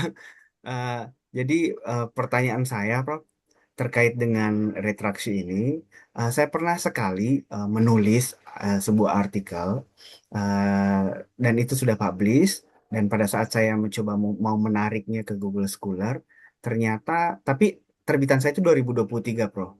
Nah, ternyata eh, pada saat saya ulang kembali di 2025 kemarin, ada artikel yang hampir mirip dengan penulis yang sama. Saya kurang tahu kenapa itu bisa terjadi. Ya, padahal saya menulis dengan teman saya dan itu ada terbit, tapi mereka terbitnya 2025. Nah, kondisi yang seperti itu bagaimana, Prof? Apakah saya yang harus mengalah, padahal itu milik saya, atau saya harus mau kontak yang misalnya dan terbit 2025 itu juga, saya sudah email sih, Prof, terkait dengan kesamaan itu. Nah, itu bagaimana, Prof, kira-kira? Terima kasih banyak. Oke, dipersilakan Prof Ya, untuk memberi baik. tanggapan. Ya, baik. Terima kasih Mas Erwin untuk pertanyaannya. Ya, itu orang yang berbeda kan, yang sudah publish itu yang publish 2025 orang berbeda ya. Orang berbeda, Prof, bukan Ya, tim oke kami. baik. Ya, kalau sekarang adalah Anda ngirim ke publisher yang menerbitkan artikel Anda, disertai dengan data-data yang Anda punya. Nah, itu adalah cara untuk kita nggak perlu menghubungi orangnya ya, karena kan itu lebih ke bagaimana jurnal itu melindungi apa yang sudah kita buat, gitu kan. Nah, ketika jenengan menyampaikan kepada publishernya, saya menemukan artikel yang sama dengan punya saya. Anda kirimkan dan Anda sampaikan datanya bahwa saya di tahun ini saya memperbaiki dan kemudian mempublish seperti ini. Dan Anda ceritakan kepada apa namanya publisher Anda gimana nih prosesnya seperti ini, Anda jelaskan bahwa saya sudah melakukan seperti ini, data saya seperti ini, saya olah seperti ini, Anda sampaikan saja. Nah, bagi jurnalnya kan makanya semua jurnal sekarang harus menerima komplain dari kita para penulis untuk tadi ya withdrawal tadi. Mungkin kita hanya menunjukkan bukan withdrawalnya dulu ya Pak ya, tapi adalah memberitahu bahwa kami merasa ada data yang sama atau artikel yang sama dengan kami, padahal kami tidak ada kontak-kontakan dan kami udah duluan melakukan ini buktinya. Nah gitu, jangan menyampaikan bahwa saya minta di withdrawal dulu, jangan. Tapi mengemail ke sana, mengirim ke sana bahwa ini yang saya temukan seperti ini dan artikel saya seperti ini. Nah ini adalah upaya baik kita sebagai apa ya, niat baik kita untuk menunjukkan bahwa saya menemukan ini seperti ini, maka minta tolong ke publishernya bagaimana. Karena kalau Anda sendiri kan tidak punya kuasa ya untuk menjelaskan kepada banyak orang, gitu kan. Tapi kalau jurnalnya atau publishernya kan dia punya peran, dia punya webnya kok, dia bisa memberitahu bahwa ini artikel yang sudah publish buat kami ini seperti ini jadinya, gitu. Nah, dia punya kewajiban juga untuk menginformasikan kepada semua orang bahwa ini sudah memberikan tahu kepada kami bahwa ini tidak kami, misalkan gini, tidak kami tarik. Tapi kami hanya memberitahu bahwa kami ada laporan, ada duplikasi artikel tapi oleh orang lain. Nah, itu dia bisa melakukan seperti itu. Jadi, Mas Edwin jadi punya apa ya istilahnya, punya power ya untuk menyampaikan Ada bahwa ini punya pegangan gitu. hulu gitu ya, lewat Hmm. OJS atau lewat publisher yang menerbitkan artikel jenengan gitu. Iya. Kemarin sempat Prof, sempat didiamin karena kan dilihat dari eh, tanggal publishnya juga kami duluan 2 tahun gitu ya. Terus mereka 2025, jadi kami sempat diamin. Tapi setelah mendengar Prof tadi, masalahnya udah banyak yang citasi juga, Prof. Kasihan kalau ditarik gitu kan Iya, ya. Masa kita juga yang mau mengalah iya, padahal itu iya, punya kita kan? Iya, seperti betul, itu sih, betul. Prof. Berarti perlu kami Iya, langsung ke publishernya aja ya, info Prof aja, ya. betul. Oh, Jangan minta di withdrawal ya, tapi hanya menginformasikan bahwa iya, kami menemukan kok artikel yang bersama dengan punya kami gitu. Sebenarnya udah menang dari tahunnya sih, Pak. Ya, iya dari betul. tahun publikasinya udah menang dari situ gitu. Nah, hanya info aja, jangan sampai ini menyesatkan gitu kan. Itu aja sih. Iya, iya. Baik, Prof. Ya, Terima kasih banyak. Oke. ya, sama-sama. Ya, terima kasih Prof atas tanggapannya. Terima kasih Mas Erwin. Ini ada yang bertanya nih, Prof, Ibu Eha. Nah, di sini eh, maaf bertanya, Prof. Saat ini banyak tawaran publikasi hasil penelitian baik Sinta maupun Scopus dengan harga yang lumayan ini ya, eh, di mana penulisnya bisa sampai 5 orang. Kita hanya tinggal bayar sebagai penulis berapa. Menurut Prof, hal ini amankah dan tidak melanggar etika? Karena kita tidak tahu yang buat tulisan siapa dan masuk jurnal apa. Jujur saya khawatir, emang sebagai dosen kadang kita butuh jurnal yang publikasi tapi khawatir juga. Mohon tanggapannya Prof. Terima kasih. Ya, ya baik Bu Chef. Ya. Makasih Bu Eha untuk pertanyaannya. Ini karena banyak terjadi juga di teman-teman kita dosen ya, yang kadang-kadang apa ya istilahnya, diharapkan bisa segera publish gitu ya. Nah, ini sangat berisiko ya Bu Eha. Kalau kita nggak terlibat dalam penulisan ya kita jangan mau. Itu yang pertama. Ya, yang kedua adalah kalau kemudian bayarnya mahal, sebenarnya begini sih, sekarang juga sebenarnya juga ada banyak yang bayarnya mahal gitu ya. Pengalaman saya begini Bu, eh biasanya kalau kita itu di jurnal bereputasi, kita tuh sangat berat untuk merevisinya, itu sangat sangat detail revisi yang diminta oleh mereka, gitu ya. Maksudnya kita tahu bahwa kita udah bikin bagus nih, Tapi mesti ada revisi yang terus dilakukan, bahkan bukannya sekali, 2 kali, 3 kali bisa dilakukan juga revisi itu diminta gitu ya. Bahkan sampai udah oke mau dipublish pun mereka masih minta kita merevisi gitu. Nah, itu pengalaman yang saya hadapi selama ini. Juga saya punya pengalaman karena saya adalah di Kaprodi S3 ya, Ibu ya. Jadi kalau saya kan jadi peran saya adalah mengoreksi dulu artikel yang publish itu yang dikirim ke saya gitu ya untuk saya nyatakan lolos sebagai syarat untuk kelulusan atau tidak gitu ya. Nah, yang Ibu sampaikan ini saya ngalamin Bu ketika saya mengoreksi punya mahasiswa saya gitu. Nah, saya masukkan Ibu ke Predator.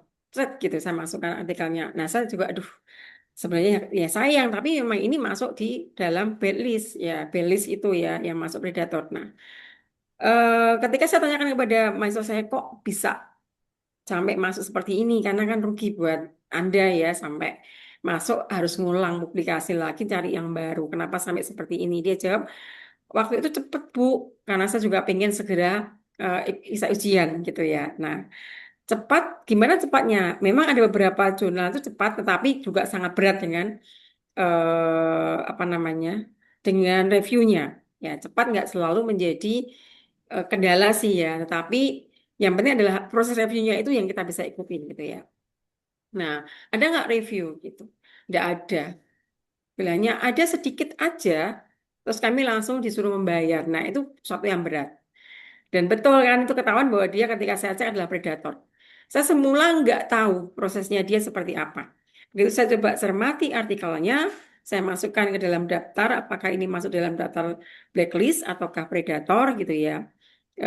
Dijawab juga masuk dalam listnya di situ gitu. Nah, akhirnya ya saya tolak gitu. Jadi kalau Ibu mendapatkan hal seperti ini, lebih baik ditolak, Bu. Karena ini risiko buat kita nantinya gitu, berat buat kita ya. Kita udah tahu bahwa pola jurnal itu sangat detail ketika melakukan pemeriksaan, terutama yang Scopus ya, Inter-Index BOS Scopus itu prosesnya panjang gitu.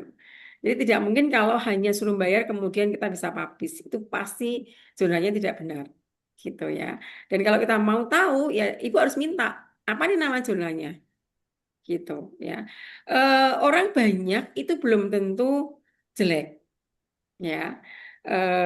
Tetapi juga bisa indikasi kalau banyak sekali gitu. Jadi banyaknya orang yang terlibat dalam penulisan itu selama memang semua terlibat, why not? Karena begini, ketika kita ngirim jurnal itu ada apa namanya harus mengupload perannya apa gitu. Misalkan saya ngirim jurnal ya, akan muncul siapa sih anggota kita. Nah itu akan ditunjukkan dia perannya sebagai apa dalam proses itu gitu. The rule of this artikel itu apa gitu diminta untuk menggambarkan itu. Jadi kalau kita nggak tahu peran kita apa di situ ya sudah dipastikan bahwa itu adalah pasti jurnal yang tidak baik gitu ya. Gitu mungkin yang bisa jawab untuk Bu Eha. Begitu Baik, Bu Seth. Prof. Terima kasih atas tanggapannya. Ya. Mungkin dipersilakan bagi peserta yang ingin bertanya bisa lewat ini Raihan atau bisa bertanya langsung. Ah, ini ada nih Prof. Bu Rahmi, Iya, halo, iya. izin Ibu, mohon maaf, boleh tanya? Oh iya, silakan dipersilakan Pak. Iya, Dengan Pak siapa? Pak Juliansah ya? iya betul. Oke, Ya, silakan Pak. Iya. Prof. Teresia, Prof. Ya. Dewi, izin tapi saya khawatir apa pertanyaan saya sebetulnya sudah dibahas sebelumnya karena sudah terlambat tadi bergabung. Oh iya nggak apa-apa, Ya. silakan. Jadi begini, Prof. Saya mungkin ya beberapa kali mengajukan atau submit artikel, kemudian nggak ada kabar gitu loh. Dari wawancara ini. Halo. Jadi saya submit kemudian nggak ada kabar dari pengelola. Kemudian akhirnya saya putus asa, saya submit ke jurnal lain, walaupun kata orang itu nggak boleh gitu loh. Nah, yang pertanyaan saya terkait dengan retraction tadi, apakah saya perlu menarik artikel saya sebelum saya submit ke jurnal lain gitu loh. Atau saya abaikan saja karena saya juga kan nggak kepengen nggak dikabari gitu loh. Kepengennya sih dikabari gitu loh. Minimal mohon maaf ini ada penolakan, artikel Anda nggak cocok gitu. Tetapi udah bisa 2 bulan gitu nggak ada kabar. Jadi pertanyaan saya sebetulnya terkait dengan retraction itu, apakah saya perlu menarik artikel saya sebelum saya submit ke jurnal kedua, gitu loh. Atau saya abaikan saja, itu saja. Itu saja, Prof. Terima kasih sebelumnya, Prof. Ya, langsung ya Bu Sef ya. Iya, silakan Prof. Ya, baik Pak. Etikanya kita ngasih tahu Pak. Jadi kalau saran saya begini Pak. Eh, Kalau jurnal reputasi itu bisa bulanan bahkan tahunan Pak. Saya ngirim ke Q1. Itu sampai setahun nggak ada jawaban. Saya ngecek di dalam UJS-nya juga masih dalam konteksnya adalah submitted tok. Belum ada review dan sebagainya gitu. Nah, kemudian saya coba untuk mengirim email, Pak. Pokoknya harus ada kiriman ke saya permintaan untuk menanyakan. Kok saya belum kenapa begitu. Nah, itu saya tanyakan, Pak. Sampai setahun kok belum ada apa-apa, saya tanyakan karena saya juga jadi gemes ya, nggak ada info apa-apa kok udah setahun ini bagaimana nih ya, gitu ya. Sampai saya abaikan juga, lama terserah lah saya udah punya artikel yang lain yang saya mau publish gitu ya. Nah, tapi memang saya info ke sana bahwa saya menanyakan bahwa sudah sekian lama saya menunggu perkembangan saya seperti apa gitu. Eh, Memang lambat jawabannya karena memang mereka bahwa mohon maaf. Mereka menjawab Pak, mohon maaf karena kami banyak artikel yang masuk sehingga kemudian kayak apa ya namanya tertumpuk dengan yang lain gitu. Bagusnya mereka menawarkan Pak gitu. Jadi malah malah jadi ya dia mengapresiasi kita. Dia menawarkan Bu ditolak sih akhirnya jurnalnya gitu. Akhirnya ditolak ya, tapi mereka menawarkan. Jadi artinya ada penghargaan atas upaya kita untuk menginfo kepada jurnalnya bahwa kami itu menanyakan nih gimana perkembangan jurnal kami gitu. Dan dia mengatakan bahwa sekian bulan kemudian ternyata direview dan ditolak gitu ya. Dia mengatakan bahwa eh, mohon maaf nggak sesuai dengan lingkup kami dan kemudian ditambahkan mohon maaf terlalu lama kami membiarkan artikel Anda. Mereka Ya, menawari. Yang cocok dengan artikel Anda adalah ke sini, silakan di ya. submit kalau Anda berkenan. Nah, itu namanya etikat baik dari mereka juga karena kita punya etikat baik untuk menyerahkan kepada mereka untuk demikian. Nah, kalau untuk Pak Liansyah lebih baik kalau emang udah nggak mau di situ lagi ya Pak, Bapak info aja. Saya mau menarik, saya mau withdrawal artikel saya, gitu Pak. Siapa tahu mereka ada solusi untuk kita juga, gitu ya. Kayak tadi saya sampaikan bahwa saya baru menanyakan kenapa kok lama sekali setahun nggak di review gitu ya. Ini dia kasih solusi kepada saya, meskipun ketika saya cek ya, udah mahal-mahal jurnalnya. Jadi dia merekomendasikan ke Q1 yang lainnya sambil juga menunjukkan bahwa kalau ke sini harganya sekian, ke sini harganya sekian gitu. Wah mahal sekali ya. Akhirnya saya bilang, "Oh, terima kasih tawarannya, saya belum bisa memenuhi apa yang ditawarkan saja begitu lagi gitu. Gitu Pak. Jadi kalau Bapak mau menarik ya etikat baiknya adalah Bapak menyampaikan untuk melakukan withdrawal. Gitu Pak Yuliansa. Oke, baik. Ya, saya simpulkan bahwa memang idealnya saya sebagai penulis mempertanyakan gitu ya, Prof ya, Ya, ya, sehingga ada kejelasan. Kemudian betul. saya menyatakan akan menarik begitu ya. Mm-mm. Kalau seumpama saya mengabaikan ya, baik itu tidak menanyakan atau sudah menanyakan terus dapat jawaban terus saya nggak narik gitu. Rugi juga kali Kak, barangkali ya Prof. Saya rugi ya. Iya, karena Hmm. kemudian gini kalau Bapak udah menyampaikan bahwa menyampaikan kepada sananya bahwa mau ditarik kan mereka yang akan bertindak Pak. Nanti akan ada email bahwa Anda sekarang bebas untuk mengirim artikel Anda ke tempat lain. Gitu Oke. biasanya. Karena saya Ya, juga ya. ketika dinyatakan bahwa ditolak, kemudian dia mengatakan bahwa Anda sekarang bebas mengirim ke tempat lain dan saya tawarkan ini gitu kan yang dia sampaikan. Nah, itu kan buat kita juga jadi nyaman bahwa kita bisa ambil Ya. ke tempat lain dan kita punya emailnya, kita punya jawaban yang mereka berikan itu bahwa oh udah aman kok gitu. Jadi memang Mohon baik maaf, kalau kita jaga komunikasi, Pak. mohon maaf Prof. Saya potong. Maksud Ya. saya, maksud saya sebetulnya tanggapannya positif dari Hmm. pengelola gitu loh. Hmm. Nah, cuma karena ya sesuatu dan hal kecenderungan saya untuk ke jurnal lain gitu loh. Ya, jadi saya Hmm. udah terima tanggapan positif, tapi saya nggak melakukan apa-apa, baik merevisi atau menarik gitu loh. Saya pindah ke jurnal lain. Ya, maksud saya itu rugi, saya rugi atau enggak, atau memang mungkin nggak etis, tapi rugi di saya barangkali ya, Prof ya. Ya, alasan Bapak tidak lagi melanjutkan apa, Pak? Ya, ruginya adalah ya mereka kalau nggak ada revisi yang diunggah, kalau misalkan ternyata ada Ah, revisi ya, ya ah, mereka akan berhenti juga, iya gitu betul. kan. Iya, Mereka kan Prof. berhenti nggak akan memproses kita juga, gitu kan. Iya, iya, iya. Gitu Ya, sih, Pak. oke, oke, oke. Ya, memang saya pernah mengalami hal yang mirip seperti ini ya, si Prof ya. Hmm. Akhirnya saya ya cuek jadinya, saya pindah aja gitu loh ke Ya, jurnal lain gitu ya. Itu cukup sering sih, cukup sering ya. Eh, dan pengalaman Prof tadi tentang udah udah tahun. tanda-tanda mau diterima tapi tiba-tiba revisi, itu juga saya pernah alami dan saya udah putus asa. Itu padahal itu Sinta 2 yang saya harap-harapkan sebetulnya. Prof tahu sendirilah maksudnya untuk Ya, kenaikan ini. Saya kira itu aja Prof. Terima kasih banyak. Ini cukup cukup mencerahkan ya. Maksud saya memang semestinya begitu. Saya ya, kembalikan ke Bu Rahmi sebagai moderator. Terima kasih sekali lagi Prof. Prof. Teresia. ya, Ya, sama-sama. terima kasih Prof atas pemaparannya. Terima kasih Pak Julian. Oh ini ada lagi yang ingin yang bertanya nih Prof ya. Gak apa-apa ya Prof ya. Di sini Atika ya bertanya, idealnya berapa lama kita menunggu sebelum menghubungi pihak jurnal? Apakah paper kita diterima atau ditolak? Ini dari Atika, Prof. Eh, Ya, Silakan, Prof, untuk pemaparannya. baik, saya mencoba menjawab untuk pertanyaan dari Bu Atika ya. Memang tidak ada standarnya sih berapa lamanya gitu ya. Kita ngukurnya adalah dari sintanya atau dari Scopusnya ya. Q1, Q2, Q3, Q4 atau Sinta 1 sampai Sinta 6 misalkan atau Sinta 3 gitu ya.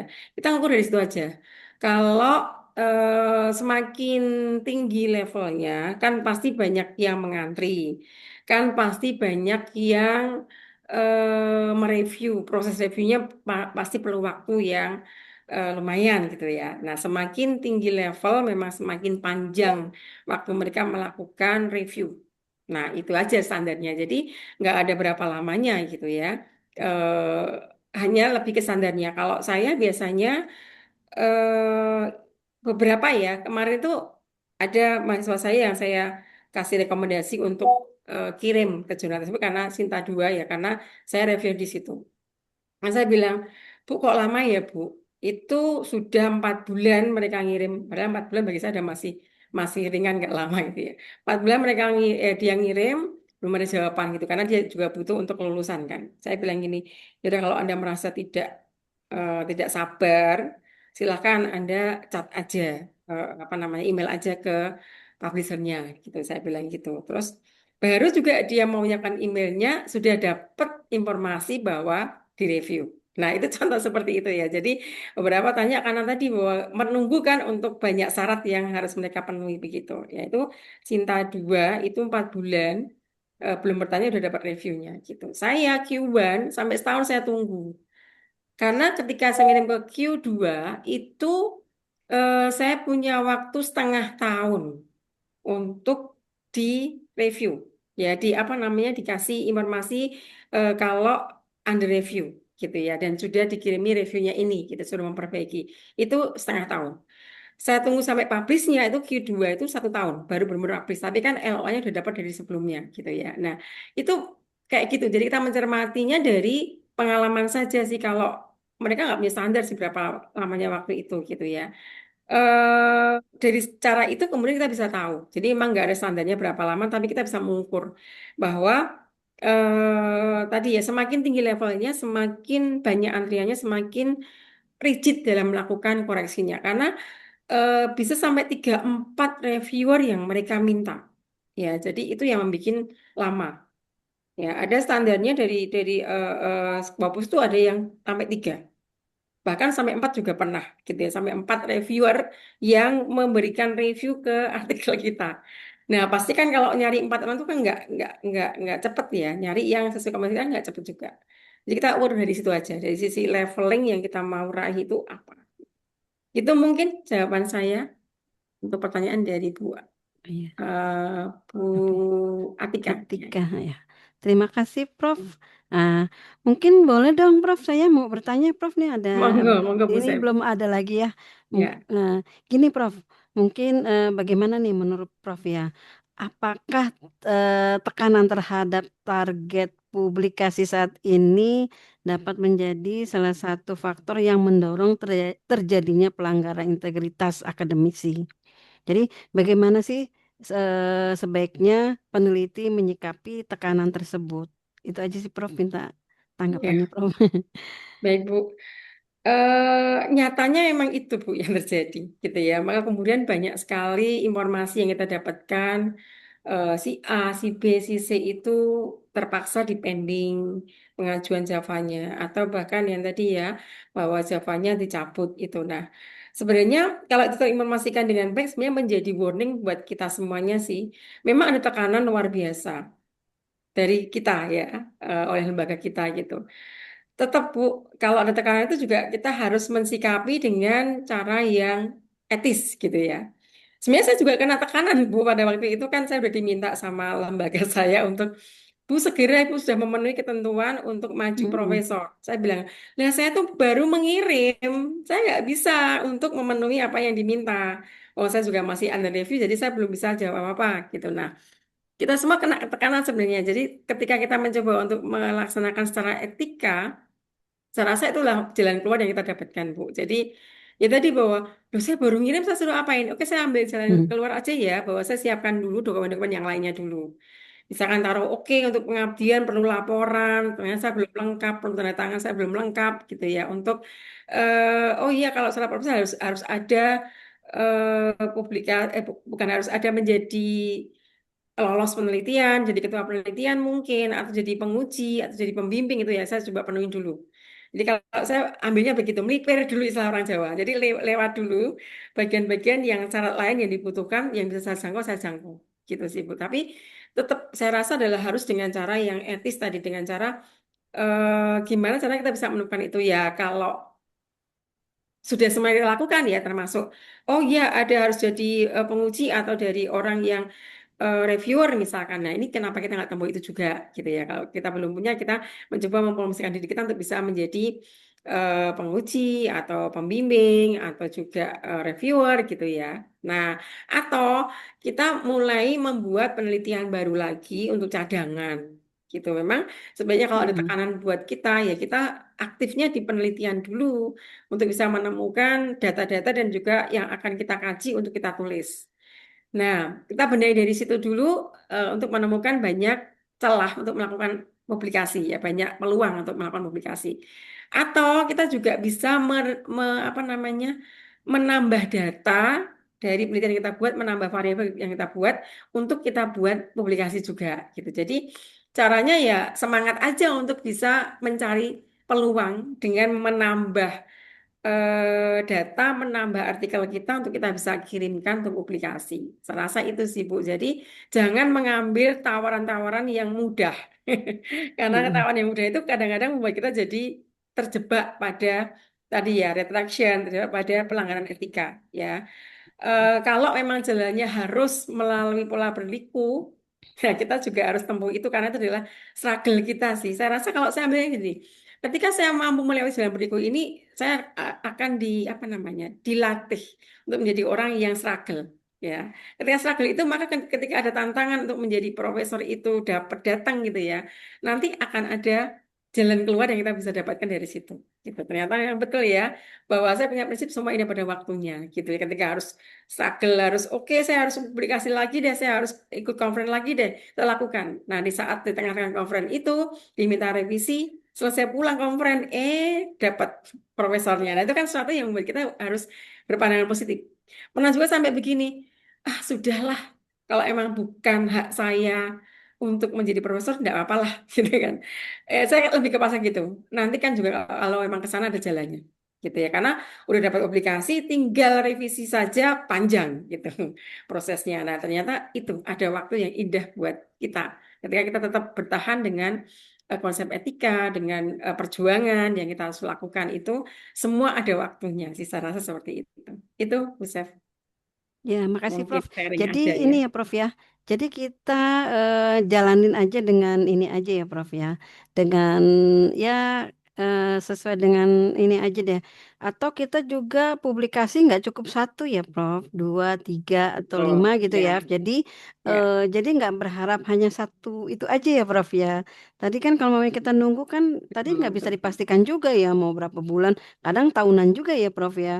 Udah nunggu Mm-mm. lama 6 bulan 1 tahun, tahunya kita juga di ini ya ditolak kan, jadi ini ya mungkin 2, 3 atau 5 ya Ya, beberapa jadi ini hopeless ya. kita coba iya dengan apa namanya jurnal yang berbeda gitu ya Prof ya. Jadi ya syukur-syukur tentunya ntar 5-5 Ya, juga kita diterima gitu ya Prof. betul, Bu. Tapi Mm-mm. ada pola begini juga, loh gimana saya mau bikin artikel ya, saya aja nggak punya kemampuan misalkan begitu ya. Padahal saya Mm-mm. harusnya ke sana gitu. Nah, kenapa nggak mengambil pelatihan-pelatihan? Mm. Kenapa nggak Iya. mengambil pola writing camp yang ditawarkan? Nah, itu kan Mm. juga salah satu solusi ya, Bu. Kalau Terus ya misalkan taruh bahwa betul. ngapain bikin 5, bikin satu aja susah gitu ya. Iya Nah, iya. kita harus membuat kita dengan, ya ayo kalau susah itu carilah forum-forum yang bisa membuat kita jadi bisa. Iya Gitu. iya. Karena kalau Mm. udah bisa itu kayak ketagihan sih, Bu. Iya iya. Kalau udah bisa tuh kayak ketagihan pengen bikin lagi, pengen lagi, bikin Mm-mm. lagi seperti itu. Iya. Itu menjadi tantangan sih, dan apa ya, tanpa sadar kita jadi happy bahwa oh ya aku bisa ya ternyata Mm. gitu ya. Itu Mm. akan terjadi seperti itu sih. Iya. Itu mungkin bisa. Iya, makasih Prof. Ya. Terima kasih nih Prof atas paparan yang sangat komprehensif dan inspiratif. Jadi sebelum kita mengakhiri sesi webinar pada malam hari ini, kami mohon nih kesediaan Prof Teresia untuk menyampaikan closing statement gitu Prof. Boleh Prof, dipersilakan? Ya, ini ada satu pertanyaan lagi. Apakah dimungkinkan Sebentar, saya lihat dari Bu lagi. Rahma ya? Oh iya, Bu Rahma izin ya Prof ya. Mohon izin bertanya Prof, jika kita ingin membuat jurnal dalam bahasa Inggris dan kemampuan bahasa Inggris kita belum ini ya memadai lah untuk translate dari bahasa Indonesia ke bahasa Inggris yang aman dan diperbolehkan dalam jurnal, maka dapat menggunakan tools apa ya Prof? Apakah diperbolehkan menggunakan Google Translate? Terima kasih Prof. Ya, saya coba jawab untuk Bu Rahma ya. Bu, Ya Bu sangat Rahma. dimungkinkan kok kita menggunakan Google Translate. Nah, saya pun juga menggunakan itu. Jadi sebenarnya sekarang udah bagus kok Google Translate itu ya. Jadi sepanjang kita bikin kalimatnya adalah SPOK-nya jelas, Google Translate sekarang sudah bagus juga memberikan translate-nya gitu. Jadi nggak salah loh kita menggunakan Google Translate, itu boleh. Hmm. Ya, jadi sepanjang kalau pengen dapat kalimat yang bagus adalah buatlah kalimat bahasa Indonesia dalam bahasa yang SPOK-nya itu jelas. Itu akan bagus. Nah, kalau kita mau ke jurnal Scopus, kalau saya akan tambahin juga, saya akan kirim ke proofreader. Ya, jadi ada temen yang memang dia jago bahasa Inggris dan jago publikasi, saya minta proofread dari mereka untuk memperbaiki, karena pilihan kata juga mempengaruhi ya. Karena juga jurnal itu punya selingkung, termasuk dalam mengungkapkan kata. Nah, jurnal itu beda-beda. Jadi kita bisa melihat juga dari selingkuh zonanya itu dia kalau kalimat begini bikinnya kayak apa. Nah, kita butuh proofread ya, proofreader yang membaca artikel kita dalam bahasa Inggris itu apakah sudah konteksnya masuk ataukah belum begitu. Nah, jadi nggak masalah kok menggunakan Google Translate itu. Itu mungkin tambahan jawaban saya untuk Bu Rahmah. Terima kasih Prof untuk tanggapannya. Ini Prof minta tolong kesediaannya untuk ini closing Masih ada statement. lagi Nah, tuh, Bu. ada lagi di ke penghujung jadi banyak ya Bu, ya Prof ya. Oh iya, di sini izin sekarang ini apa tren yang sedang dicari di publikasi Scopus mengenai Indonesia di ilmu akuntansi itu Prof katanya. Jadi yang Oke. tren jadi eh, apa namanya? Jadi ya supaya artikelnya itu tidak ditolak lah istilahnya gitu Prof. Jadi Masuk gitu trennya ya. apa gitu ya Prof ya? Ya, sebenarnya begini, kita tuh kan yang jurnal itu semua ada ya. dalam ilmu kita kan di akuntansi itu kan ada keuangan, ada akuntansi manajemen, ada sistem informasi akuntansi, ada auditing, ada perpajakan gitu ya. Nah, kita tinggal searching aja Pak sebenarnya.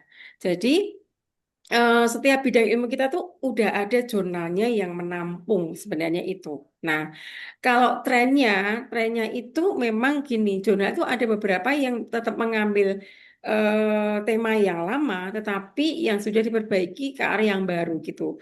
Dan kalau kita lihat kan saya nggak bisa menggambarkan semuanya karena saya bukan ahli di semua bidang gitu ya.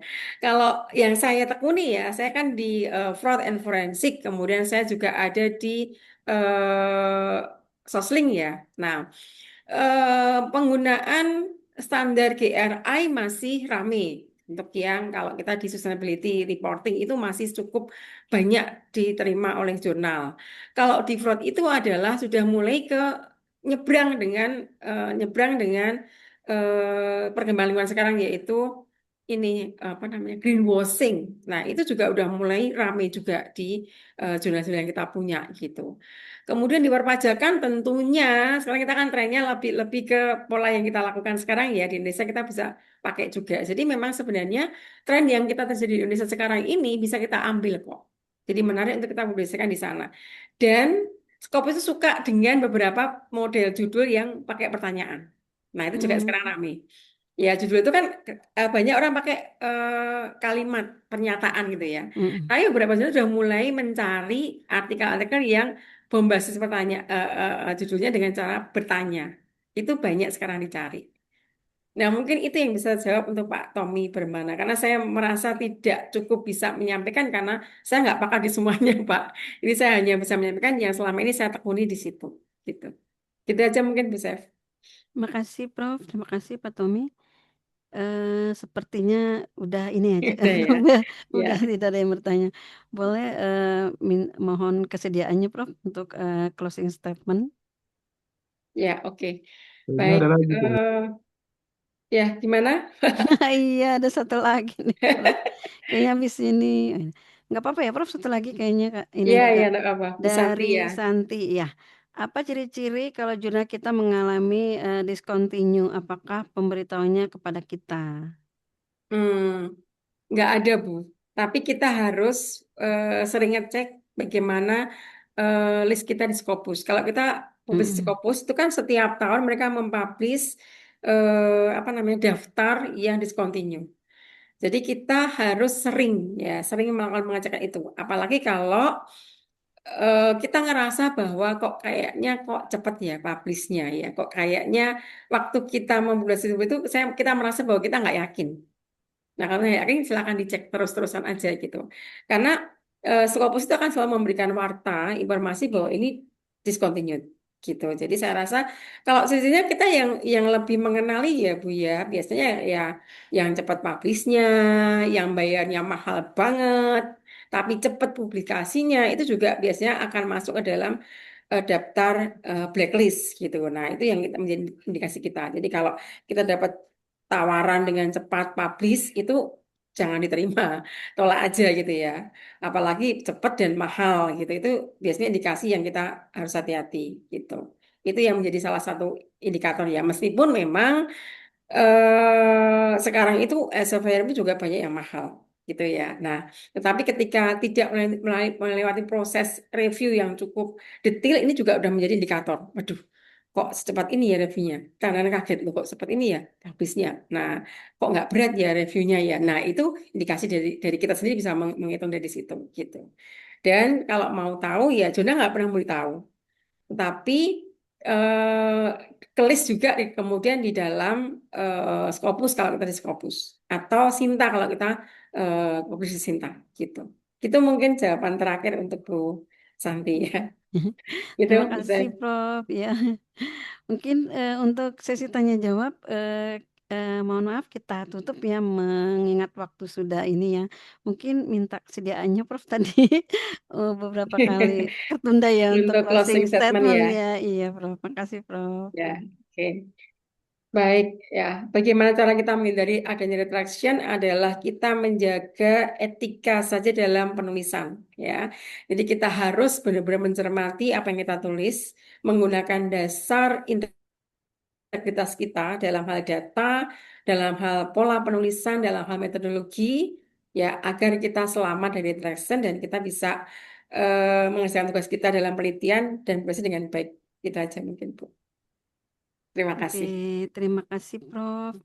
Atas nama moderator, saya mengucapkan terima kasih yang sebesar-besarnya kepada Profesor Dr. Teresia atas ilmu, pengalaman, dan inspirasi yang telah dibagikan kepada kita semua pada malam hari ini. Semoga mengenai akademik integrity, kunci anti retraction dalam publikasi Scopus dapat menjadi bekal bagi kita semua untuk menghasilkan karya ilmiah yang berkualitas, berintegritas, serta memberikan kontribusi bagi perkembangan ilmu pengetahuan.